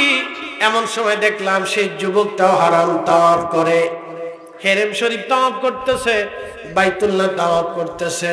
কিন্তু আশ্চর্য হলাম, তাওয়াফ করার সময় দেখি হাজার হাজার হাজিরা তারে ঘিরে ধরছে, তার সাথে মুসাফা করে, তার সাথে মুআনাকা করে, তার কাছ থেকে দোয়া নেয়। আমি জিজ্ঞেস করলাম, হে আহলুল মক্কা, মক্কাবাসী তোমরা কি যুবককে চিনো? কি তার পরিচয়? মানুষ তার হাজিরা তার কাছ থেকে দোয়া নেয়, মুসাফা করে। এই যুবকের পরিচয় কি? এত সুন্দর যুবক, তাগড়া যুবক, এখনো বিয়ে শাদী হয় নাই, এমন সুন্দর সুদর্শন যুবক, কিন্তু সবাই তার কাছ থেকে দোয়া নেয়। কি তার পরিচয়? মক্কাবাসী ডাক দেয়, বলল, হে আল্লাহর বান্দা, তুমি কি তারে চিনো না? তার পরিচয় হলো, তিনার বাবার নাম ইমাম জাফর সাদেক, তার বাবার নাম ইমাম মুহাম্মদ বাকের, তার বাবার নাম ইমাম জয়নুল আবেদিন, তার বাবার নাম সুলতানে কারবালা, শহীদে কারবালা ইমাম হুসাইন, তার মার নাম সাইয়্যিদাতুন নিসা আহলিল জান্নাহ ফাতিমাতুজ জাহরা রাদিয়াল্লাহু আনহা, তার বাবার নাম রাহমাতুল লিল আলামিন, আর ওনার নাম হচ্ছে মুসা কাযিম রাহমাতুল্লাহ আলাইহি। একবার আওয়াজ তুলে ধরে বলা যাবে কি মারহাবা। উনি রাসূল বংশের রাসূল, নবীর আওলাদ, নবীর রক্ত উনি মুসা কাযিম। হযরত ইমাম শিবলি নুমানি বলেন, আহা, আমি পেয়েও তাকে ছেড়ে ফেললাম, পাওয়ার পরেও তাকে ধরতে পারলাম না। এই তো আমার রাসূলের বংশ, নবীর রক্ত, নবীর আওলাদ। বুঝতে পারছেন? কিয়ামত পর্যন্ত এ ধারা অব্যাহত থাকবে, কিয়ামত পর্যন্ত অব্যাহত থাকবে। এজন্য আল্লাহ বলেন চালাও সে পথে, ইহদিনাস সিরাতাল মুস্তাকিম সিরাতাল্লাযীনা আনআমতা আলাইহিম, চালাও সে পথে যে পথে তোমার প্রিয়জন গেছেন চলি, চালাও সে পথে যে পথে তোমার প্রিয়জন গেছেন চলি। শুনলে খুশি হবেন, আমাদের মাযহাবের ইমাম আবু হানিফা রাহিমাহুল্লাহের উস্তাদুল মুহতারাম আসাতিজা, তিনি ইমাম জাফর সাদিক রাহিমাহুল্লাহ। একসাথে বলবেন না মারহাবা। আর এরা আসছে আমরা নামাজ শিখাইতে 1400 বছর পরে, নামাজ শিখাইতেছে যে বুকে ভাত বাঁধতে হবে, নাবিতে সহি না, আমিন জোরে বলতে হবে, আসতে বলে সহি না, কেরাত পড়তে হবে, না পড়াটা সহি না, 3 রাকাত বেতের সহি না, 1 রাকাত সহি। উনি আমার সহি বুঝাইতে, এটা কি সহি বুঝাবা তুমি? আমরা 1400 বছর ধরে সহি, কথা বলেন ঠিক কিনা?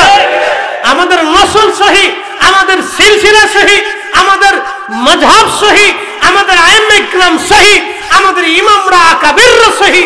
তুমি আমার কি সহি বুঝাইতে চাও?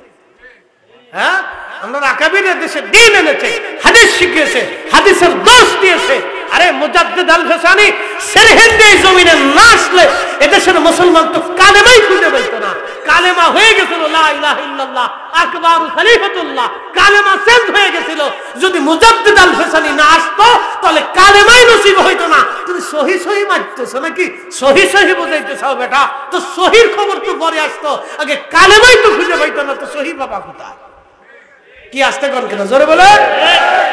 মুজাদ্দিদ আল ফেসানি না আসলে তো কালেমাই খুঁজে পাবো না। আমরা এই তরিকার ইমাম এদেশে না আসলে তো তুমি কালেমাই খুঁজে পাও না। সম্রাট আকবর তো চালু করে ফেললো লা ইলাহা ইল্লাল্লাহ আকবারু খলিফাতুল্লাহ লা হাওলা ওয়ালা কুওয়াতা ইল্লা বিল্লাহ। কালেমা পর্যন্ত চেঞ্জ করলো, আযান বন্ধ করে দিল, ইকামত বন্ধ করে দিল, সালাম পর্যন্ত বন্ধ করে দিয়ে বলল সালামের পরিবর্তে হবে জাল্লে জালালহু। সালামের পরিবর্তে কি চালাইছিল জানেন? জাল্লে জালালহু লা হাওলা ওয়ালা কুওয়াতা ইল্লা বিল্লাহ। সালাম বাদ দিয়ে দিল, মাদ্রাসায় তালা মেরে দিল, মসজিদের আযান বন্ধ হয়ে গেল, গরু কুরবানি পর্যন্ত মুসলমান করা নিষিদ্ধ হয়ে গেল। কি বুঝতেছেন? সেই সময় দাঁড়িয়ে গেলেন হযরতে শাইখুনা ইমামুনা ইমামুত তরিকাত রাহনুমায়ে শরীয়ত হযরত মুজাদ্দিদ আল ফিসানি সেরহিন্দি ফারুকি, হযরত ওমর রাদিয়াল্লাহু আনহুর বংশধর, হযরত ওমরের রক্ত। সেই সময় এই উপমহাদেশে তিনি আকবরের বিরুদ্ধে দাঁড়িয়ে গেলেন, সম্রাট জাহাঙ্গীরের বিরুদ্ধে মাথা উঁচু করে দাঁড়িয়ে গেলেন। এই তোমাদের এই সমস্ত বানানো ধর্ম এই জমিনে চলবে না, খোদার জমিনে খোদার দ্বীন চলবে। ঠিক সেই সময় সম্রাট আকবর পরাভূত হলো, জাহাঙ্গীর পদানত হলো, আল্লাহর জমিনে আল্লাহর দ্বীনের হুকুমত কায়েম হলো। একসাথে বলবেন আল্লাহু আকবার। ইয়া মাশারাল জিন্নি ওয়াল ইনসি ইন ইসতাতাতুম আন তানফুযু মিন আকতারিস সামাওয়াতি ওয়াল আরদি فانفذوا لا تنفذون إلا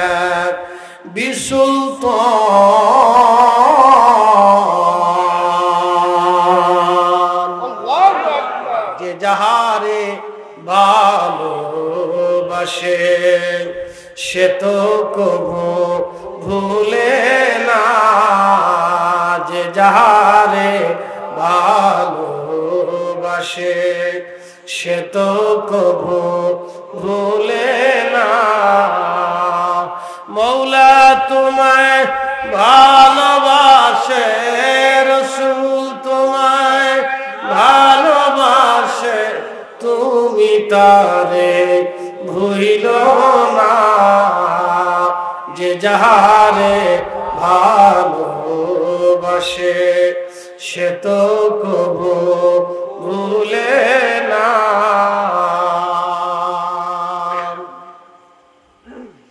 প্রিয় উপস্থিতি, কুকুর আল্লাহর বান্দার সাথে তার মনিবের সাথে বেঈমানি করে না, কিন্তু আমরা এমন একজন বান্দা, আল্লাহ আমাদেরকে দুনিয়াতে পাঠাইলেন, আমাদের পরিচয় আল্লাহ ফেরেশতাদের সামনে দিলেন, ইন্নী জাইলুন ফিল আরদি খলিফা। হে ফেরেশতারা তোমরা শোনো, আমি রব্বুল আলামিন আমি দুনিয়াতে আমি আমার খলিফা পাঠাবো, প্রতিনিধি পাঠাবো, আমি আল্লাহ প্রতিনিধি পাঠাবো, আমার খলিফা পাঠাবো। সেই দিন ফেরেশতারা আপত্তি করলো, ক্বালু আতাজআলু ফিহা মান ইউফসিদু ফিহা ওয়া ইয়াসফিকুদ দিমা। ও রব্বুল আলামিন, আপনি এমন কি খলিফা দুনিয়াতে পাঠাবেন যারা মারামারি করবে, ফাসাদ বাঁধাবে, রক্তপাত করবে, বিশৃঙ্খলা করবে, হত্যাযজ্ঞ করবে, অশান্তি বিশৃঙ্খলা বাঁধাবে, এমন জাতিকে আপনি দুনিয়ার মধ্যে পাঠাবেন?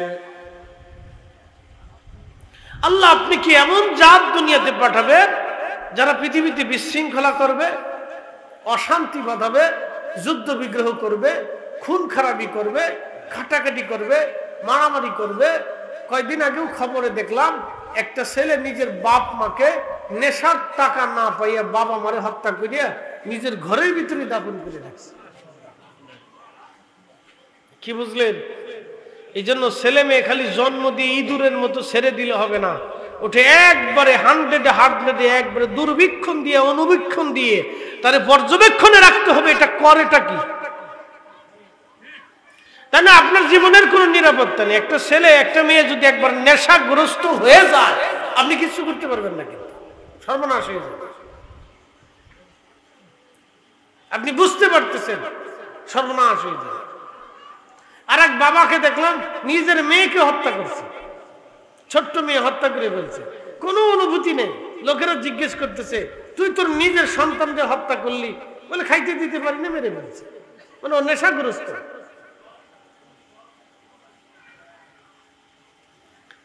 প্রিয় উপস্থিতি, আইয়ামে জাহিলিয়াত পর্যন্ত ফেল হয়ে যাচ্ছে আমাদের কর্মকাণ্ডে। শুধু আকাশ থেকে পাথর আসে না, আল্লাহর নবী দোয়া করেছিলেন সেই জন্য, নতুবা আমাদের উপরে আসমান থেকে পাথর উপরে আল্লাহ আমাদেরকে ধ্বংস করে দিতেন। কথা বলেন ঠিক কিনা? ফেরেশতারা সেই দিন বললেন, আল্লাহ এমন জাতিকে দুনিয়াতে পাঠাবেন যারা ফাসাদ বাঁধাবে, মারামারি করবে, রক্তপাত করবে। আল্লাহ রাব্বুল আলামিন সেদিন একটা জবাব দিলেন, ক্বালা ইন্নী আ'লামু মা লা তা'লামুন, আমি যা জানি তোমরা তা জানো না। এই জানাটা হলো নূরে মুহাম্মদী দুনিয়াতে মানুষের বেশে, মানুষের বংশে, মানুষের নসলে, মানুষের ভিতরে নূরে মুহাম্মদী আসবে। এটা ফেরেশতারা কখনোই জানতো না। একবার জোরে বলা যাবে কি মারহাবা? এই মানুষের সাথে আল্লাহর প্রেম হবে ফেরেশতারা জানতো না। এই মানুষের সাথে আল্লাহর প্রেম হবে ফেরেশতারা জানতো না। এই মানুষের ভিতরে আল্লাহ তার ওলি হবে ফেরেশতারা জানতো না। ফেরেশতারা জানতো না এই মানুষের ভিতরে মানুষের সাথে আল্লাহর প্রেম হবে। এই মানুষের সাথে আল্লাহর প্রেম হবে ফেরেশতারা জানতো না। একজন বৃদ্ধ মানুষ, সামনে শীত আসতেছে, ঘর থেকে উঠে ঠান্ডা পানিতে ওযু করলো। ওযু করলে সেই ফজরের সময়ে কম্বল মোড়া দিয়ে কাঁপতে কাঁপতে কাঁপতে কাঁপতে মসজিদে আসলো। বলেন তো আল্লাহর অনুভূতি কি? রাগ না ক্ষমা? না, জোরে বলেন, রাগ না ক্ষমা? ওই লোকের উপরে আল্লাহর কি রাগ হবে না ক্ষমা হবে? রাগ করবে না দয়া করবে? বৃদ্ধকালে যে হাত পা কাঁপতে কাঁপতে মসজিদে আসছে, ওই বান্দার প্রতি আল্লাহর দয়া হবে, ওই বান্দার প্রতি আল্লাহর দয়া লাগবে, দয়া লাগবে। ওই বান্দার সাথে আল্লাহর প্রেম হয় যে বান্দা প্রচন্ড শীতের ভিতরেও কাঁপতে কাঁপতে কাঁপতে কাঁপতে তারপরে নামাজের কাতারে দাঁড়ায় যায়।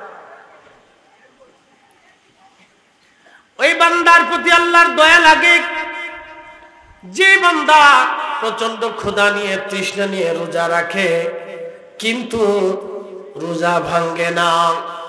ইফতারের সময় আসলে ইফতার গুলি সামনে নিয়ে মানুষ যখন খাবার লড়াচড়া করে, পানি লড়াচড়া করে, খাবার লড়াচড়া করে, তখন আল্লাহ রাব্বুল আলামিন ফেরেশতাদেরকে ডাক দেয়, ও ফেরেশতারা, তোমরাই তো এই মানব জাতি সৃষ্টি করতে নিষেধ করেছিলাম, ফেরেশতারা তোমরা সৃষ্টি করতে আপত্তি করেছিলা, তোমরা ভেটো দিয়েছিলা, দেখো আমার বান্দাদের সামনে খাবার আছে, পেটে ক্ষুধা আছে কিন্তু খাবার খায় না, বুকে তৃষ্ণা আছে, সামনে পানি আছে কিন্তু তারপরও তারা পানি পান করে না। ও ফেরেশতারা তোমরা শুনে রাখো, এবার দেখো আমার বান্দারা আমি আল্লাহর ভয়ে পানিও পান করে না, খাবারও খায় না। ফেরেশতারা রে তোরা সাক্ষী থাক, আমি আমার এই বান্দাদের জীবনের সব গুনাহগুলি মাফ করে দিলাম। আরো জোরে বলে, এত বান্দার সাথে আল্লাহর কি হয়? এটার নাম প্রেম। কিন্তু এই প্রেমের আরো গভীর তত্ত্ব আছে। এই গভীরতা যদি জানতে চান তাহলে একজন আল্লাহর ওলির হাতে হাত দেন। কথা বুঝেন নাই মনে হয়? এই প্রেমের আরো গভীরতা আছে। যদি আরো গভীরে ডুব দিতে চান তাহলে আল্লাহর ওলির হাতে হাত দেন। ইশকের গভীর তত্ত্ব যদি জানিতে চাও, প্রেমের গভীর তত্ত্ব যদি জানিতে চাও, কামেলের পদতলে নেশার হইয়া যাও। ওরে কামেলের পদতলে নেশার হইয়া যাও। সে সাধুর প্রেম সুধারণ, সাহিত্যিক ভাষা। সে সাধুর, সাধু মানে কি? সাধু বলতে যিনি আল্লাহ বলা, ভাষায় বাংলা ভাষায় এইভাবে সাধু বলা হয়েছে। সে সাধুর প্রেম সুধারণ আসে যে জন পিপাসায়, ফয়েজ বিজলিতে যাবো যার তাজালি ঢেউ খেলায়। প্রেমের গভীরতা যদি আরো বুঝতে চান, একজন আল্লাহর ওলির হাতে হাত দেন, তাহলে প্রেমের গভীরতা আরো বুঝবেন, প্রেমের গভীরতা আরো আসবে। এই প্রেমের গভীরে ডুব দিয়েছিলেন নবী আলাইহিমুস সালামরা। এত গভীরে গিয়েছিলেন হযরত ইব্রাহিম, যাকে আল্লাহ খলিলুল্লাহ বানাই দিলেন, আল্লাহ বন্ধু বানাইলেন। জোরে বলা যাবে কি মারহাবা।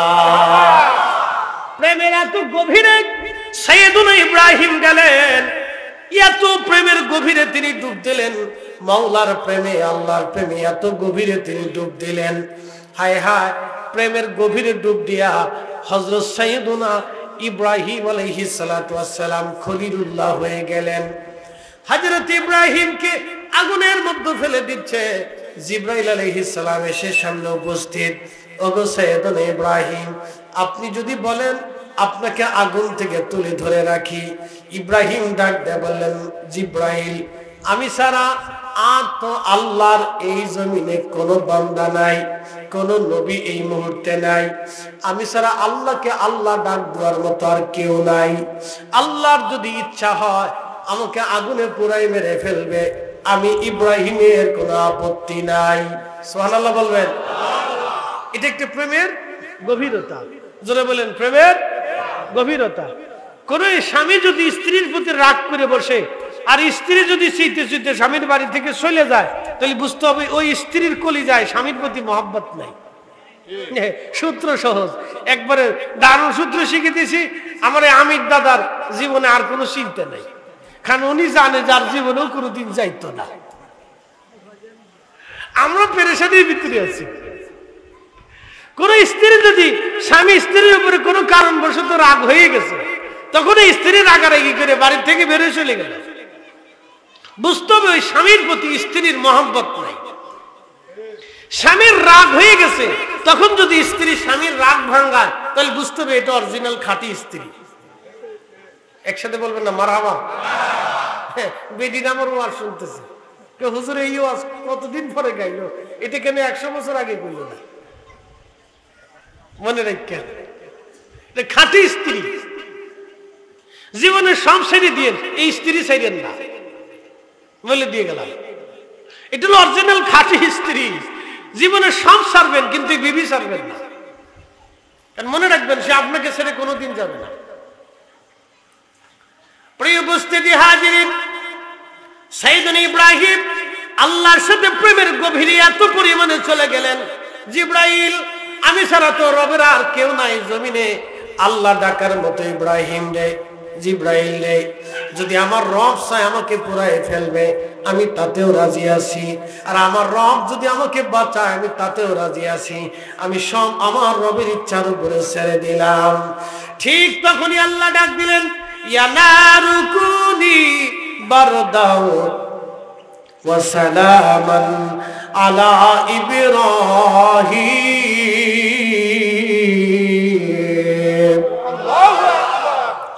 আল্লাহ তখনই ডাক দিলেন, হে আগুন তুমি আমার ইব্রাহিমের উপরে শান্তিদায়ক হয়ে যাও, আয়ার কন্ডিশন হয়ে যাও যেন আমার ইব্রাহিমের কষ্ট না হয়। এটা প্রেমের গভীরতা। হযরত বেলাল নবীজির সাথে প্রেম করলেন, প্রেমের কারণে এমন হলো তার পিঠের চামড়া পর্যন্ত কাফেররা উঠিয়ে তুলিয়ে নিয়ে চলে গেল, কিন্তু প্রেম তিনি ছাড়েন নাই। কথা বলেন ঠিক কিনা? প্রেম ছাড়েন নাই। এটা ইশকে রাসূলের গভীরতা। গোসল মালায়েকা হযরত হানজালা ফরজ গোসল করতে গেছেন তিনি। ঠিক এমন সময় স্ত্রী ডাক দিলেন। এমন সময় মদিনাতে সংবাদ গেল, কে জানি বলে গেল, শুনছো মদিনাবাসী রাসূল নাই, নবী শহীদ হয়ে গেছেন। এই কথা শুনিয়া গোসল মালায়েকা হযরত হানজালা স্থির থাকতে পারেন নাই, দরজার সামনে গেলেন গোসল বাদ দিয়া। ভালো করে বুঝে যাবেন, হযরত হানজালার ফরজ গোসল ফজরের নামাজের আগের সময়। গোসল ফরজ, গোসল না করা পর্যন্ত ফজরের নামাজ পড়তে পারবে না, গোসল না করা পর্যন্ত সে পাক হবে না। বিবির কাছে যা বলেন, বিবি তলোয়ার দাও, বলে স্বামী আমার তলোয়ার দিয়ে কি করবেন এই সময়? শুনছি নবী শহীদ, বেঁচে গেলে লাভ কি? বিবিরে আমি চললাম জিহাদের ময়দানে, যদি বেঁচে থাকি দেখা হবে, শহীদ হয়ে গেলে আখিরাতের ময়দানে দেখা হবে।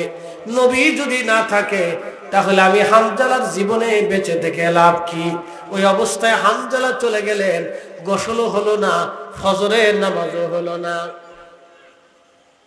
আমার দিকে তাকান, গোসলও হলো না, ফজরের নামাজও হলো না। তাহলে আইন অমান্য করছে কার? আল্লাহর। যারা বলেন আইন অমান্য করছে কার? ব্যাখ্যা বুঝে যান। হযরত হানজালার ফজরের নামাজও হলো না, গোসলও হলো না, তাহলে ফজর পড়লো না, এই হুকুমটা অমান্য করলো কার? আল্লাহ। গোসল ফরজ ছিল, গোসল করা আদায় করাটা তার জন্য ফরজ ছিল, কিন্তু গোসল বাদ দিয়ে সে রওনা দিল। দুইটা মালিকের হুকুম অমান্য করে মালিকের বন্ধুর প্রেমে সে এমন মশগুল হয়ে গেল যে মালিকের হুকুমের কথা তার মনে নাই। বন্ধুর ইশকে মহব্বতের সাগরে এমন ভাবে সে হাবুডুবু খাচ্ছিল যে উহুদের ময়দানে যাইয়া যুদ্ধ করতে করতে শহীদ হয়ে গেল। ফজর গেল, গোসল গেল, আল্লাহ দোষ না ধরিয়া ইশকের তাড়না দিয়া, আল্লাহ আসমানে দিয়া, রহমতের ফেরেশতা দিয়া, হাউজে কাউসারের পানি দিয়া, গোসল করাইয়া এই উম্মতের জন্য আল্লাহ শাহিদ নিদর্শন বানায় রাখলেন। কথা বলেন ঠিক না বেঠিক? বুঝে যায়? মহব্বতের সাগরে ডুব দিয়েছেন, ইশকের গভীরে ডুব দিয়েছিলেন হানজালা। এটা প্রেমের গভীর।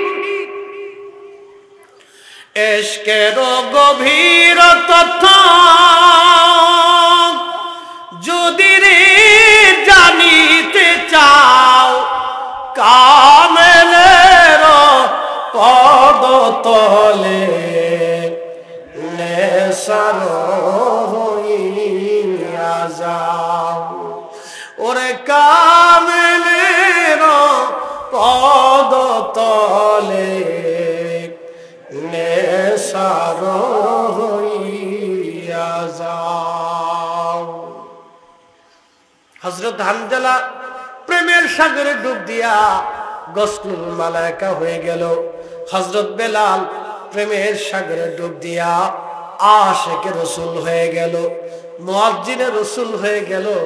হযরতে উওয়াইস আল কারনী প্রেমের সাগরে হাবুডুবু দিয়া তিনি দুনিয়ার ভিতরে মহা সম্মানের অধিকারী হয়ে রইল, মুস্তাবাতুদ দাওয়া হয়ে গেল।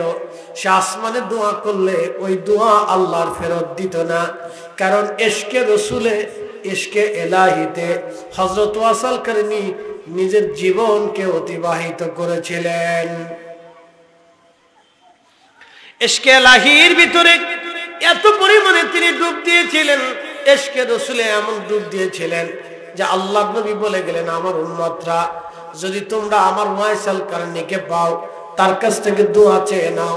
আমার ওয়াইস দোয়া করতে দেরি হবে, আল্লাহর আকাশ থেকে দোয়া যেতে দেরি হবে না। একবার জোরে বলা যাবে কে মারহাবা। দোয়া করতে দেরি হবে কিন্তু আসমান থেকে দোয়া যাইতে দেরি হবে না। আমার ওয়াইস মুস্তাজাবাতুদ দাওয়া, দোয়া করতে দেরি হবে, আসমান থেকে দোয়া যেতে দেরি হবে না। বিশ্ববিখ্যাত আল্লাহর ওলি আওলাদে রাসূল হযরতে ইমাম হুসাইন রাদিয়াল্লাহু তাআলা আনহু, সুলতানে কারবালার বেটার নাম হযরত ইমাম মুহাম্মদ জাইনুল আবিদিন, তিনার সন্তানের নাম ইমাম মুহাম্মদ বাকের, তিনার সন্তানের নাম ইমাম জাফর সাদেক, তিনার সন্তানের নাম ইমাম মুসা কাযেম। আমার দিকে তাকান। হযরত আল্লাহর নবী তিনার কন্যা ফাতেমা, ফাতেমা রাদিয়াল্লাহু আনহার বেটা হযরত ইমাম হুসাইন, ইমাম হুসাইনের বেটা ইমাম জয়নুল আবিদিন, ইমাম জয়নুল আবিদিনের বেটা হযরত ইমাম জাফর সাদেক, ইমাম জাফর সাদেক রাদিয়াল্লাহু আনহুর বেটা ইমাম মুহাম্মদ মুসা কাযেম, ইমাম মুসা কাযেম থেকে শুরু করে একবারে ইমাম মাহদী পর্যন্ত বংশধর কিয়ামত পর্যন্ত টিকে থাকবে, কখনো নবীর বংশ ধ্বংস হবে না। একবার জোরে বলা যাবে কি মারহাবা। নবীর বংশ কখনো, একসাথে বলেন, নবীর বংশ কখনো, আমাদের নসল শেষ হয়ে যাবে, আমাদের নসল কি হয়ে যাবে, শেষ হয়ে যাবে, কিন্তু রাসূলের নসল কখনো শেষ হবে না। আবার বলি, নবীজির কন্যা ফাতেমা, ফাতেমার বেটা ইমাম হুসাইন, হুসাইনের বেটা ইমাম মুহাম্মদ বাকের, তিনি জয়নুল আবিদিন, তিনার বেটা ইমাম মুহাম্মদ বাকের, তিনার বেটা ইমাম জাফর সাদেক, তিনার বেটা ইমাম মুসা কাযেম। এইভাবে ইমাম মাহদী পর্যন্ত বংশ চলে আসবে, ইমাম মাহদী পর্যন্ত বংশ যাবে, নবীর বংশ কখনো ধ্বংস হবে না। সবার বংশ শেষ হয়ে যাবে কিন্তু আমার রাসূলের বংশ কখনো ধ্বংস হবে না। আওলাদে রাসূলগণ কিয়ামত পর্যন্ত টিকে থাকবেন। মনে রাখবেন, যারা আওলাদে রাসূল হবে তারা হারামি, শারাবি, খারাবি, নাপাকি সমস্ত কাজ থেকে আল্লাহ তাদেরকে হেফাজত করবেন। সুদ, ঘুষ, অন্যায়, অশ্লীল, জেনা, ব্যভিচার এইগুলি থেকে আওলাদে রাসূলদেরকে আল্লাহ পবিত্র রাখবেন। একবার জোরে বলা যাবে কি মারহাবা। ভালো করে বুঝে যান, যারা আওলাদে রাসূল হবে হারামি, শারাবি, খারাবি, নাপাকি, ফাসিকি, জাহিলি, অকাম, কুকাম, জেনা, ফাসাদ, ফায়সা, সব খারাপি থেকে নবীর বংশদেরকে আল্লাহ হেফাজত রাখবে। মনে রাখেন, ইমাম মাহদী পর্যন্ত তাদের নসল টিকে থাকবে।